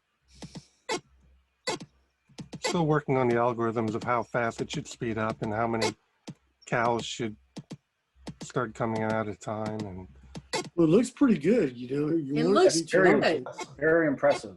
Really, really good. Can't wait I'm to trying to play remember, it. I'm trying to remember from the last time you demoed it too. What's the system requirements? Is it a 16K or 32K game or? I'm not even sure. I'm pretty sure it'll work on a 16K. It's a pretty small executable. Well, that's the game. So what's the game over? I mean, what's the constraint? If 3 calves pass you, then the game. Ah. Calves. I don't even know if I'm using the appropriate cowboy terminology, but I know nothing about rodeos. Dogie. So yeah, put a different, 1-bit sound. Well, you can't. It would have to be a 2-bit sound, but When it passes you, hey, listen. yeah, on the skulls, the Yeah. the cows, and the. What the hell is that? That's a steer. Yeah, I know. That's awesome. How did you come up with this if you're not familiar with rodeos? This It's is very creative, so but if you handy. explained what you were doing, I would have never thought this would have worked. But it's I mean, very I'm just creative. saying, this is so tandy. I'm not gonna say this is a clone of any game, but if you've ever played the Atari game Stampede. Oh, okay. Yeah, Activision, right? Yeah. Got it. Okay. I see. No, it's I don't know if Activision will come after me, but Well, I think they're still around, so you better mute that. Yeah. they'll have to. The makers of Roundup will come after you. They need money to settle all their court cases. Monsanto. Or then maybe they'll bulk produce it for you and sell it for you. Who knows? So I was wondering if anybody is interested in a little gaming competition. How so?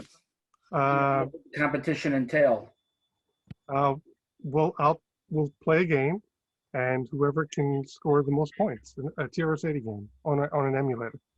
Yeah, high score competition. Yeah. High score competition. Yeah. So something like Galaxy Invasion. What's a good game we could play?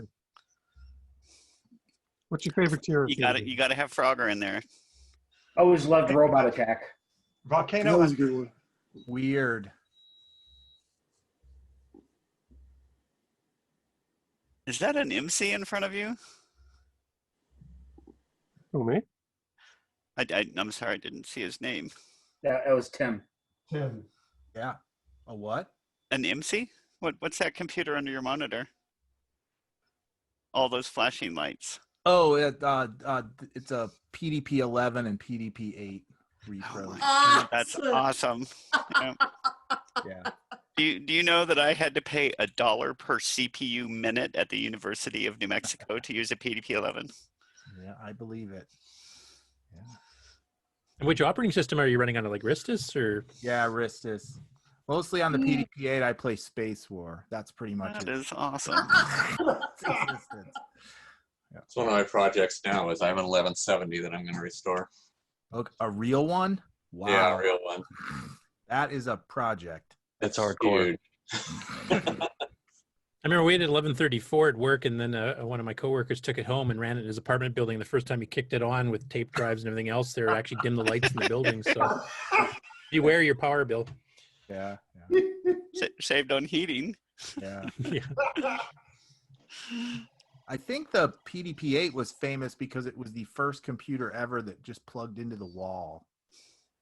Well, yeah, because I was observing out at Kitt Peak as a undergraduate, and the PDP-8 was what we steered the telescope with at Kitt Peak. So, we couldn't do analysis with it, but it was good for telescope steering. So. Does anyone else have? Well, this is a PDP-8. I don't know if you can see it. It's no, yeah, it's we not. see Cthulhu. Same thing. Does anyone else have a emulator and a copy of Galaxy Invasion that they want to compete with? You mean tonight? Right now. Let's do it. I don't know if I have the game. All right. So I'm going to go do some quick first. And downloading if first. anybody else wants to compete against me, you get This your is awesome. everything ready. All right. So let me. I'm going to hop off. Bye, everybody. Bye-bye. See ya. Bye. Bye. So I Galaxy suck at the game. Oh my so, God, I remember this. Hey, Pete, I don't know how long this thing's going to go on, but I have the CPM on the 100. If anyone wants to see that later, I don't know if I let you know that. Wow. Oh no, you didn't. That's more important than CPM game. on the 100. That's awesome. That is awesome, Josh. Talk about it, Josh. This, yeah. Sorry, I thought I had messaged you in Twitter, but yeah. You may have. So this is a thing that Stephen Adolph and Phil Avery put together, and again, this is going to be tricky. If I can maybe switch to my other camera. Yeah, it's absolutely terrible trying to get a picture of the screen. So this is the best I could do. Looks good. This looks is good. This is the actual board. So there's one piece here that goes in the OPROM socket, and it's this one's entirely RAM based. And I think the RAM chips are on the other side. I'm not going to pull it because even though it has this is a little capacitor right there, it gives you a couple of minutes. I'm still worried about nuking the RAM contents because it takes a long time to load the image. But basically it gives you a 1.5 megabyte disk for CPM, and then also gives you a full 64K on the Model 100, because this little subboard right here plugs into the expansion RAM socket, and all the other RAM gets disabled on board. And this one little bodge wire you have to run to one of the decoders on the other side on the 102. The Model 100 install is way easier. You just drop one board in and it hits the system bus next to the OPROM socket and takes over the entire RAM space. But this gives you the 64K you need to run CPM, and it also replaces all of the RAM in the machine. So you effectively have a dual booting Tandy 100. So here we are just in Model 100 mode. And the Rex, I don't know if anyone here knows Rex and the Rex Manager, but this is the Rex CPM Manager. And this does effectively the same thing. I've got my memory backup image. I've got my TS-DOS image. This one doesn't do OS ROMs anymore. He's nixed that feature, which is fine. So I can come here and do all my Model 100 stuff. But if I come over here to the cpm.co program, I can fire that up. And now I'm in CPM 2.2. Wow. Wow. Cool. So that's pretty amazing. This is what Phil Avery has managed to hack up this initial disk image for it. Now, of course, it's an 8085, so it's not full Z80. There is a chip called the NSC 800 that Stephen Adolph has made an adapter board, so you can actually replace the 8085 in this thing with an NSC 800, and you get a Z80 in your Model 100. And he's working on hacking. So you're full on CPM at that point, but there are some people who are trying to make the Model 100 OS work on a Z80. But anyway, so I can hit my directory, and there's everything running out of the RAM disk. And stat will show me that I got 1.2 megs free on my RAM disk right here. So I haven't had much time to mess with this thing lately, but finally tonight I got the disk working. So the serial port here, and I'm running a PDD emulator on the PC as well. So there's I can use this command import wampus.com, and I can't share the screen easily, but there it is. It just zipped in the COM program.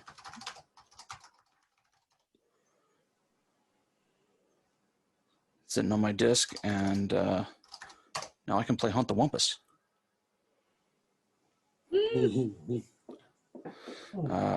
Yeah, I'm sure enough. I'm playing on a terminal. Nah, we've played Wumpus plenty.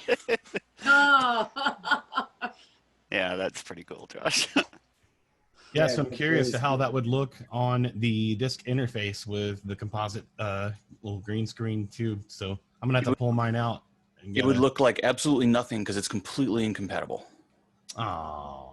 So I've seen where you can I don't know, there's a mode you could start it up in, and then everything you do kind of shows up on the screen and also shows up on this screen as well. Man, that sucks. Oh well, no, that'd be cool. No, so don't think he hasn't solved that problem, because he is hacking everything out of this machine. The barcode port here has extra pins on it that aren't used by anything. So naturally, what he's figured out, and I haven't done this mod, I was thinking about doing it, but let me flip over here and share this little bit. This is just a little installation page. And this is the 102 installation. So this M37 decoder on the back is where you need to grab the RAM signal, because it's the only thing that's not available inside that little compartment. But if we go back to the Rex CPM page, let's see, use with MVT100. So this is another board that gives you a VT100 video display off of the serial on the Model 100. But because I'm using the serial port here for my external disk, he's got it set up so it'll actually use one of the cassette control lines to bit bang 57.6 serial, and you just wire that pin. Let me see, is it on here? No, the instructions aren't here for the BCR hack. You wire that pin over to pin 3 on the barcode port, and then you have basically a second serial port, and it will output all of the data to that serial port, and then you can look at it with a real VT100 or another, just a quick little thing that will give you a video based on the VT100. I think the wiki page has been updated long enough, and I wish I had one of those to show, but I don't, because I haven't. I wish you had one of them to show too. I haven't got this thing set up. The plan was at Tandy Assembly, I was going to have all this stuff with me and have the full booth showing off the Rex CPM. Obviously, that didn't happen. But all right, so I can quit here. Now I'm back, and I can just punch F8. And I'm back in Model 100 software. Oh. And then there's commands in here. You can back up your CPM disk. And it still functions as a normal Rex. You can have multiple memory banks in Model 100 side. And so there's 64K available in CPM? There's 64K. Yep. You remember that 102 I was supposed to buy from you over a year ago? You mean this one right here on my desk? Oh, nice. Yeah. I discovered it had a problem and still has a problem because I haven't corrected it. It's drawing too much current. So I've got my little power adapter here under the desk in case of emergencies. I put fresh batteries in it right before the demo, but it'll kill batteries in just a couple of days. Huh. Oh, well. Such as life with the Model 100 power supplies. But that's the CPM on the Rex. Also, you know, if you reset the machine, it boots right back into the 100 software. Josh, yeah. Sorry to interrupt. Absolutely fascinating. If you get 5 minutes spare, could you email me sort of 3 or 4 photos of CPM running on the 100, and I'll stick them in the December TRS 8-bit. That's absolutely fascinating. Oh yeah, sure. I'll make sure I get some good photos over to you, Dusty. Boy, Dusty, you're a trooper. It's the middle of the night in England right now. Isn't it 2 or 3 in the morning? Yeah. We got away with it slightly this time because the clocks have gone back an hour. So whilst it's actually 3 o'clock, it is now officially 2 o'clock. So that's quite good, isn't it? I've gained an hour. Oh my gosh. You must feel a lot better. Oh, you can go another hour now, Dustin. Yeah. So third cup of coffee. Zork. Nice. Yeah. So while you guys play your games, I'll be stuck here in Zork 1. I'm gonna save the gaming to the end, so anybody who doesn't want to stick around doesn't have to. Whoops. So anything else that anybody else wants to share or bring up or discuss? Just very briefly, Pete, I don't want to bore everybody to death, but in the UK in the day, there's a firm called General Northern Microcomputers. They were only about for a couple of years before they went bust, but they bought out various things, an onboard 48K upgrade for the Model 1, and also their own expansion interface.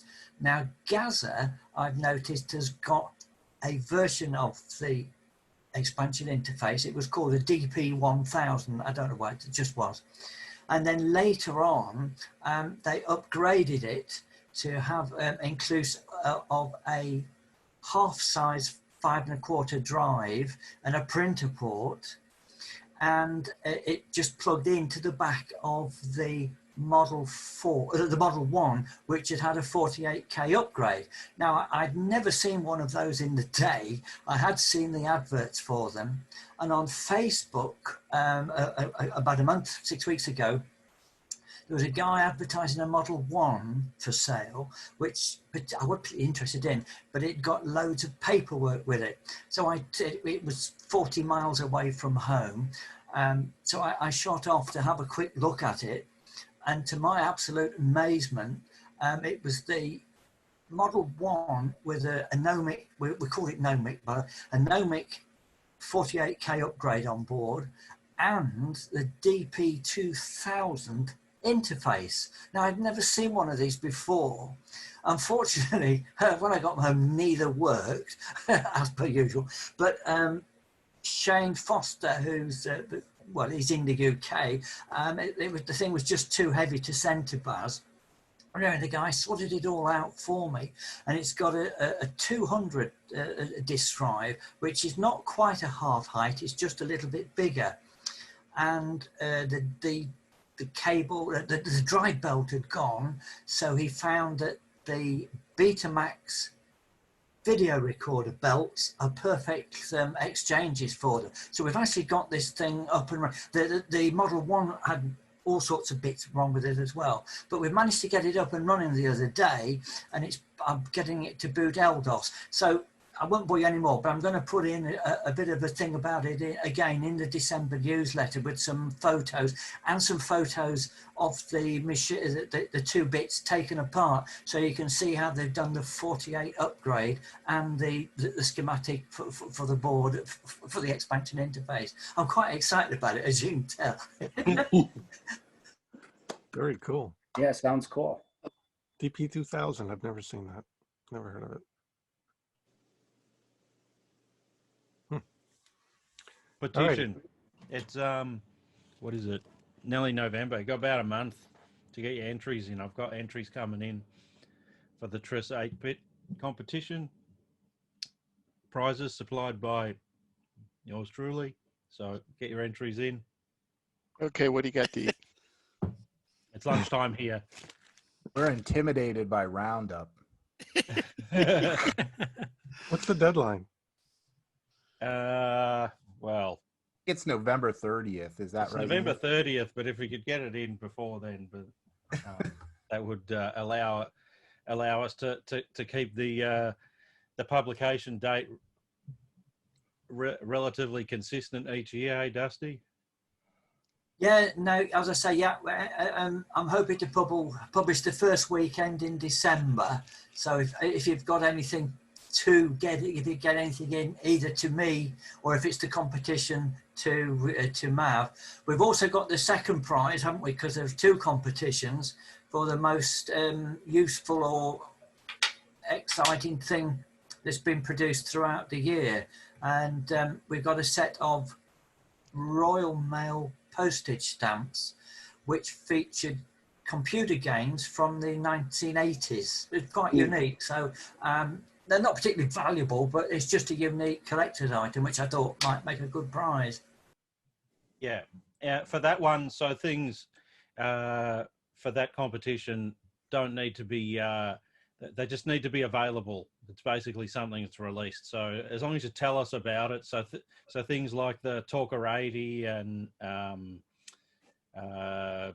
other, I forget the other hardware items and things that have been produced by other people, but that's the non-programming game programming second part of the competition. So yeah,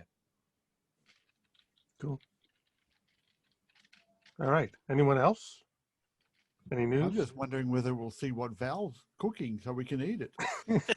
I want the wine. No, I can show you. I mean, it's you know, buttermilk, butternut squash, cacchino pepe, and we got some sprouts braised with soy sauce and Yummy. Give me some. and shallots. So far more healthy than what I'm eating. Val, what part of the country are you from?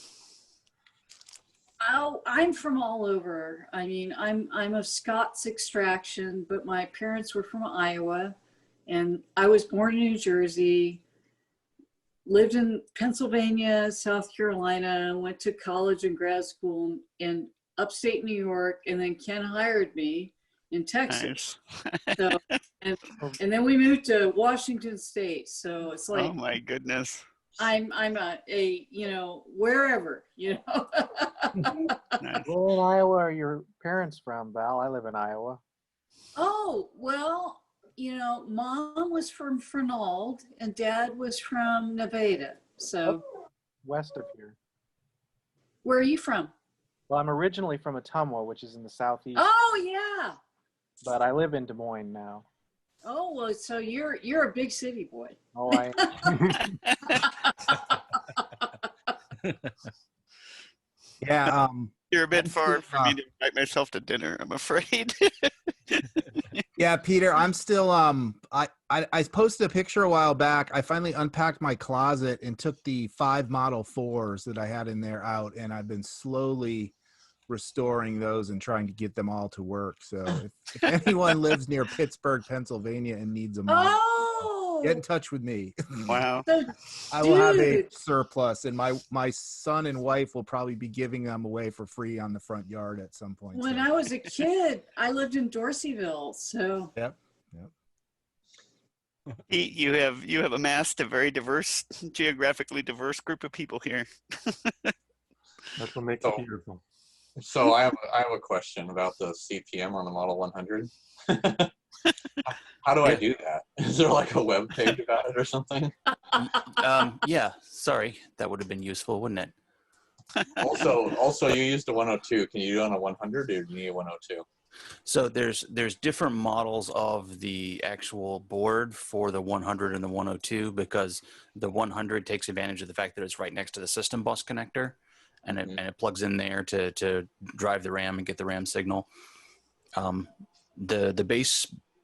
Let's see. Yeah, so it's this on the 102. It comes as two separate boards there, because one plugs into one of the RAM where the RAM chip went and has that weird little jumper, and then you have to solder that other little fly wire around to the other side. I just used a little 30 gauge Kynar that probably is not showing on my crappy webcam. Josh, does that sacrifice any of the standard RAM by using the 64K RAM and CPM? No, so when you use this, the RAM in Rec CPM replaces all of the RAM on your board. So you can actually pull all of those chips if you want. Nice. Because they don't do anything anymore. They use the SRAM on the Rec CPM, and the one that goes into the option module there. And it's nice. They've actually, it comes with a little 3D printed plug for that option ROM carrier for that socket, that weird socket. Yeah, so this is the... How does one disable the RAM that's on the motherboard? You drive a signal higher than the... You assert the RAM line higher than the chip, than the CPU can drive it low. So it actually adds about 10 milliamps current consumption because it's driving that line higher than the CPU can do it. So you're swatting the CPU down. No RAM. Okay. What about the 200? Nope, not possible. So I just posted in chat the main wiki page for Rec CPM. Cool. He's basically only taking orders via the mailing list right now, and the Model 100 community kind of just like is around this mailing list, and that's it. But there is actually a Discord that one of the guys set up now. We call it the Slab Tops Discord, and so there's channels for the Epson folks and the NEC folks and all that stuff. If anyone wants an invite, I can send that. But yeah, pretty much everything's just on the mailing list. That's just how they exist. So I thought I would pop in here and show that because it's kind of cool. And this is actually the first time I've even run CPM on anything. That's cool. Okay, anyone else? What else? Anything? I had one question actually, just a quick one. With Septanda here, like in the Cocoa community, we definitely noticed there was a ton of more Cocoa content and a ton of new people doing stuff with Cocos and stuff. And I was wondering how the rest of the Tandy community did, because I was so busy monitoring Cocoa stuff, I didn't have a chance to check anything else out. I think there was a good spread of platforms covered. You know, there was a lot of Cocoa and MS-DOS stuff, and a fair amount of the monochrome systems. People reached out to me and asked why I didn't make a lot of videos or any, but I make crappy videos. They're not very polished. That's almost embarrassingly lame compared to the polished product of everyone else's. So I think it's because people up here, when we're watching your videos, your image is upside down. Yeah, we complain about Nick with that all the time too. They're very useful videos, though. Yeah. Like the one I really liked and wasn't expecting was the interview with John Shirley, that 3-part one. I can't remember which YouTuber was doing it, but he guested in our show too, and it was a really good interview actually. I know Josh did one as well, so. Yeah, I had Shirley that left for Microsoft, or was that another guy? Shirley's the one that went to run Microsoft, right? No. John Shirley, he was an officer at Microsoft, so. Yeah. But that was John Roach they were interviewing, wasn't it? Oh, sorry. Yeah, right. Yeah, it was Roach, yeah. Got my Johns mixed up. Sorry about that. Yeah, Shirley would be good to get an interview with Pete, if I can leave you to organise that. Me? Surely maybe you can't Val. be serious. Good luck with that. I assume he's retired now, right? Oh yeah, he's way retired. So You know, I've followed September Tandy, but never really participated in much because I'm Tandy year round. So it's like September Tandy comes around, it's like, okay, it's just another month for me. It's kind of a weird thing. I was on the little mailing discussion with the people who organized it, and I didn't get around to participating last year, but it's just a bunch of YouTubers who all know each other in this one very, I don't know, I hesitate to use the word clique, but it's kind of cliquey. And it's like, you know, we're just, you know, here's a thing we do and we share all this stuff, but then it eventually catches on and other people, you know, find the hashtag and start making videos. But there wasn't a lot of public, hey, this is coming up, let's round up all the people making videos and make this a big thing, right? It's just kind of, you know, the people who did it. And yeah, it was like, but there was 10 times the content this year than last year. So yeah, and that was quite frankly a complete surprise to most of the organizers of this. Yeah, it was. I think all these people that were planning to go to Tandy Assembly or yeah, well, I've got months to do something. So speaking And what of was Tandy your? Assembly, I'm sorry. Go ahead. speaking of Tandy Assembly, Peter, any thoughts on 2021? Oh, it's happening. It's definitely happening. I think we already have the place reserved. I think you should do it in Fort Worth. What do you think? That would be fun. Well, that works for me. Me too. Ohio is a nice central location for people who live in New York. I have to drive 10 hours. Just 10 hours. Yeah, Texas is good for fly-ins like me. Well, we take a vote? Should we all have it at Patrick Bureau's house? It's down in Houston, so.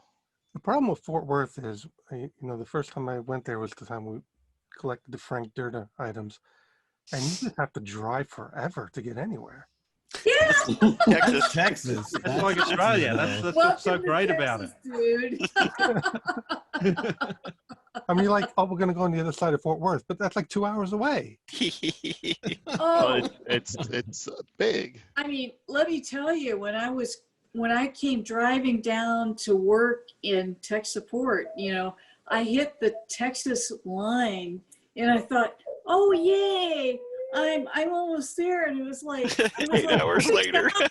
The big state. Hey, let's just remember, if we cut Alaska in half, Texas will be the third largest state. So. Oh yeah. Yeah, I hate to say it, but the trip I'm going to take to go pick up the 6,000, the majority of the time I'll be on the road will be in Texas. That's true.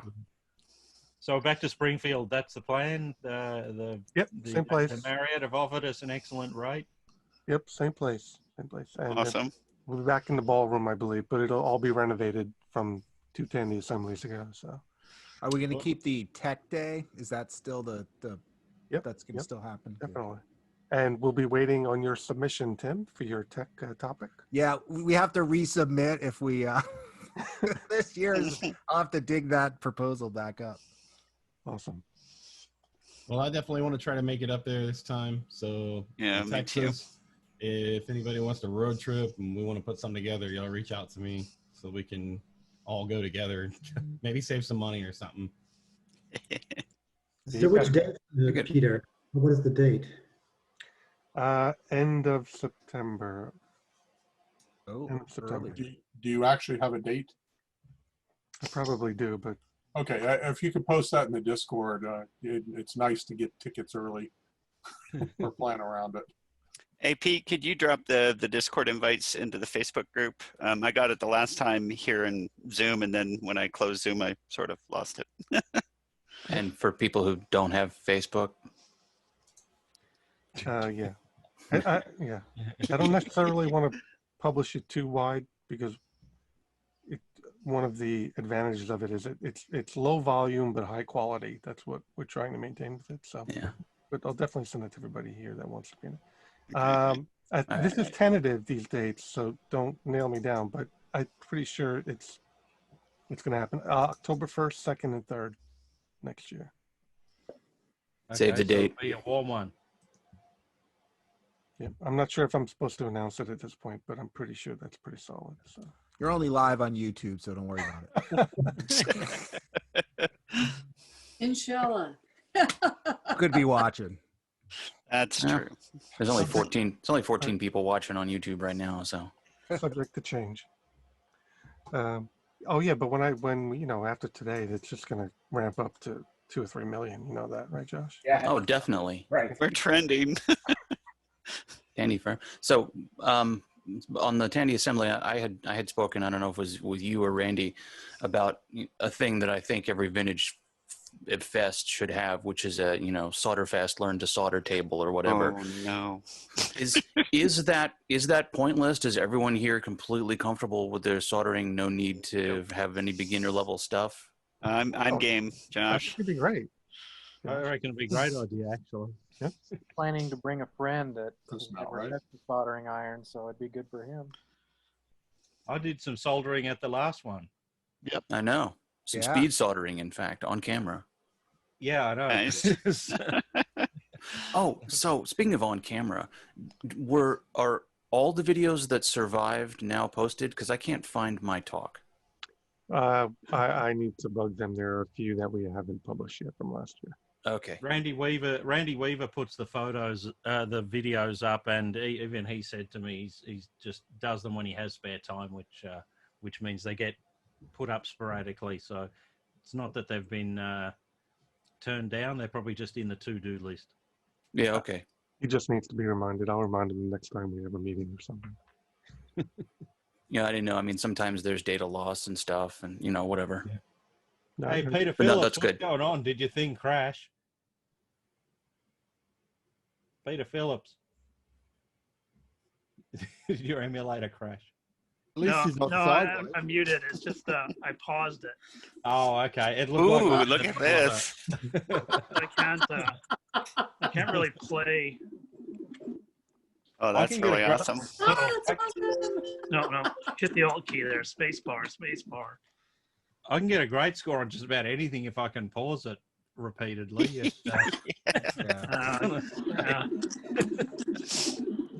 I thought, Peter, you're up for the competition here? Oh, this is awesome. I got it too, but I'm not going to be able to compete with Peter. Galaxy Invasion is kind of infinite. Yeah. Totally down. If I can figure out this emulator, yeah, we'll go for it. Yeah, I'm so used to the real computers. I'm like sitting there and in the emulator going, "What is a clear key?" Just press a bunch of stuff. All right, who wants to go first? Peter Go Phillips. for it. Play interlude. Peter's going. Peter Phillips, you going? How do we do this? What Is am I there some doing? way we can make our screen show up rather than us? Share your screen. Share, yeah, you can share your screen. All right. Bottom center. Here we go. There. All right, so Tim's going first. One game, that's Awesome. it. Whatever your score is, that's your score. Hang on. And no turbo mode. I think I'm in the right one.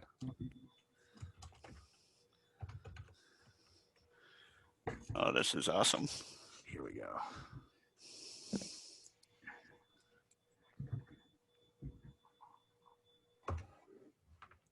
All right. Good luck. I am not good at this, so it shouldn't take very long. No pressure. Where's the sound? Why can I not? Oh, here we go. You'd play better This if is we all much do live easier to commentary. play on a real TRS-80, I must say.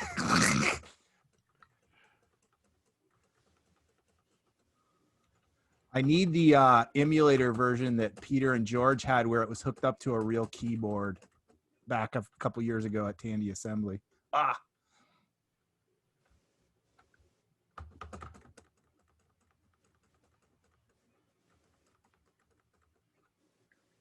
Well, you're doing pretty good. Just saying.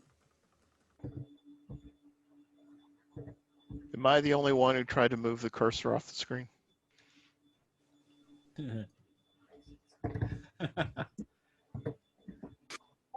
That might be it. I got one more person. Huh? I tell you, when you make attempts to write here to say alright. the games, you really appreciate these. 6080. That's the top score to beat. 6080. setting the bar low. All right, who's got That's 6080? Who's up next? I'll go next.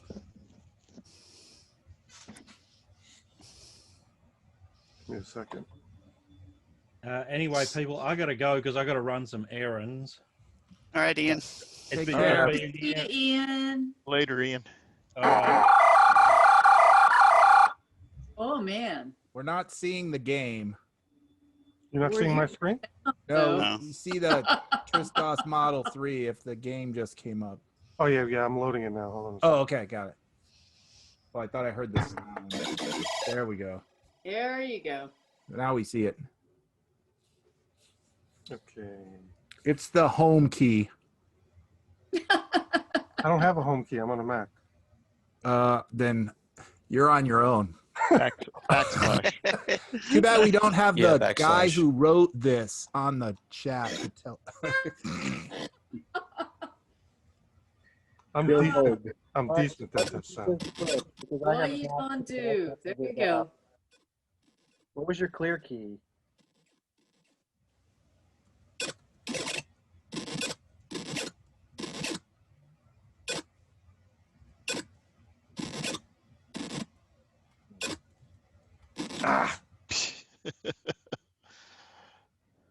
I might have a chance. I have a feeling if Peter or George play, you're not going to have a chance. You're probably right. I'm catching you.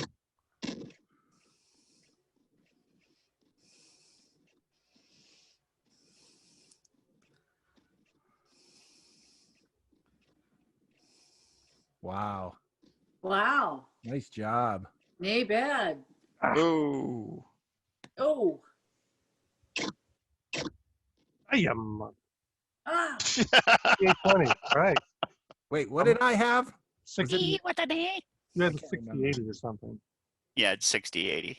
All right. Yeah, I think you beat my score. You're good. Okay. Yeah. Nay bad, lad. Who else? Not by as much as I thought, though. Who's next? I'm gonna drop off, guys. I got my new new system See you set later, up here. Ken. Is All there right, a yeah, place? buddy. Is there a place to get the disk image or something? Because the one I found doesn't seem to work. Yeah. Good night, guys. Good night, Good night, Dusty. Hi, Dusty. Hi, Dusty. Sleep well. I'll go next on some real hardware here if you want. Yeah, sure. Oh, that's Ooh. nice. Bye, everyone. Have a good night. Good night. Night. Night. Good night, Val. See if I can play this with a camera in front of me. Oh, Joel, that's awesome. Night, Val. Let's see. I do like that amber. So did any of you guys ever go to tour camp? Go where? Tour camp? The hacker camp? Oh no, huh? Okay. Joel, you're playing? Yeah, you have to pin his screen. He's doing it through his camera. Okay. I couldn't find a file to run it and play, and I was like, I found one system that has it on the thread. Dang it. And I'm done. Okay. No. 4840. Third place. Do we have any other contenders? Josh is going to try if he can get the image. I can give you. Peter was playing. Is he still on, Peter Phillips? I'm still here, but I'm on my phone, so I don't really have the tech to switch Okay. screens. That's Again, fine. at least you're not sideways. Oh, I can see you. Yep, there we go. Oops. I need to get a gimbal tripod for my phone so I can do this stuff. 65, 80, closing in. Who's playing? Wow. 6,700. Sorry, Peter. Any other contenders? He's still in second place. Do I take home the trophy? I can't believe it. Wow. I can't Well, believe it. let's see. All right, I'm using the JavaScript one right now. Okay, that's good. That's the best I can do. See if I can repeat my performance from earlier. All right. Oh, nice.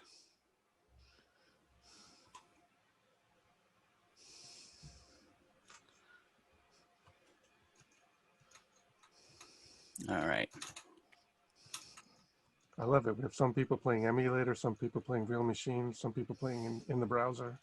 So cool. Yeah, the frame rate looks a little slow on this one. Well, I don't know. It's scraping my web browser to come across the Zoom. It feels reasonably playable. Oh, okay. Get him. Get him. All right, now. Oh. There's one down.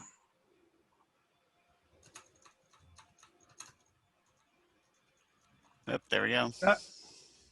You got it. You got it, Josh. I think Josh is going to win this. Yeah, Josh is the champion. Play a lot of Space Invaders.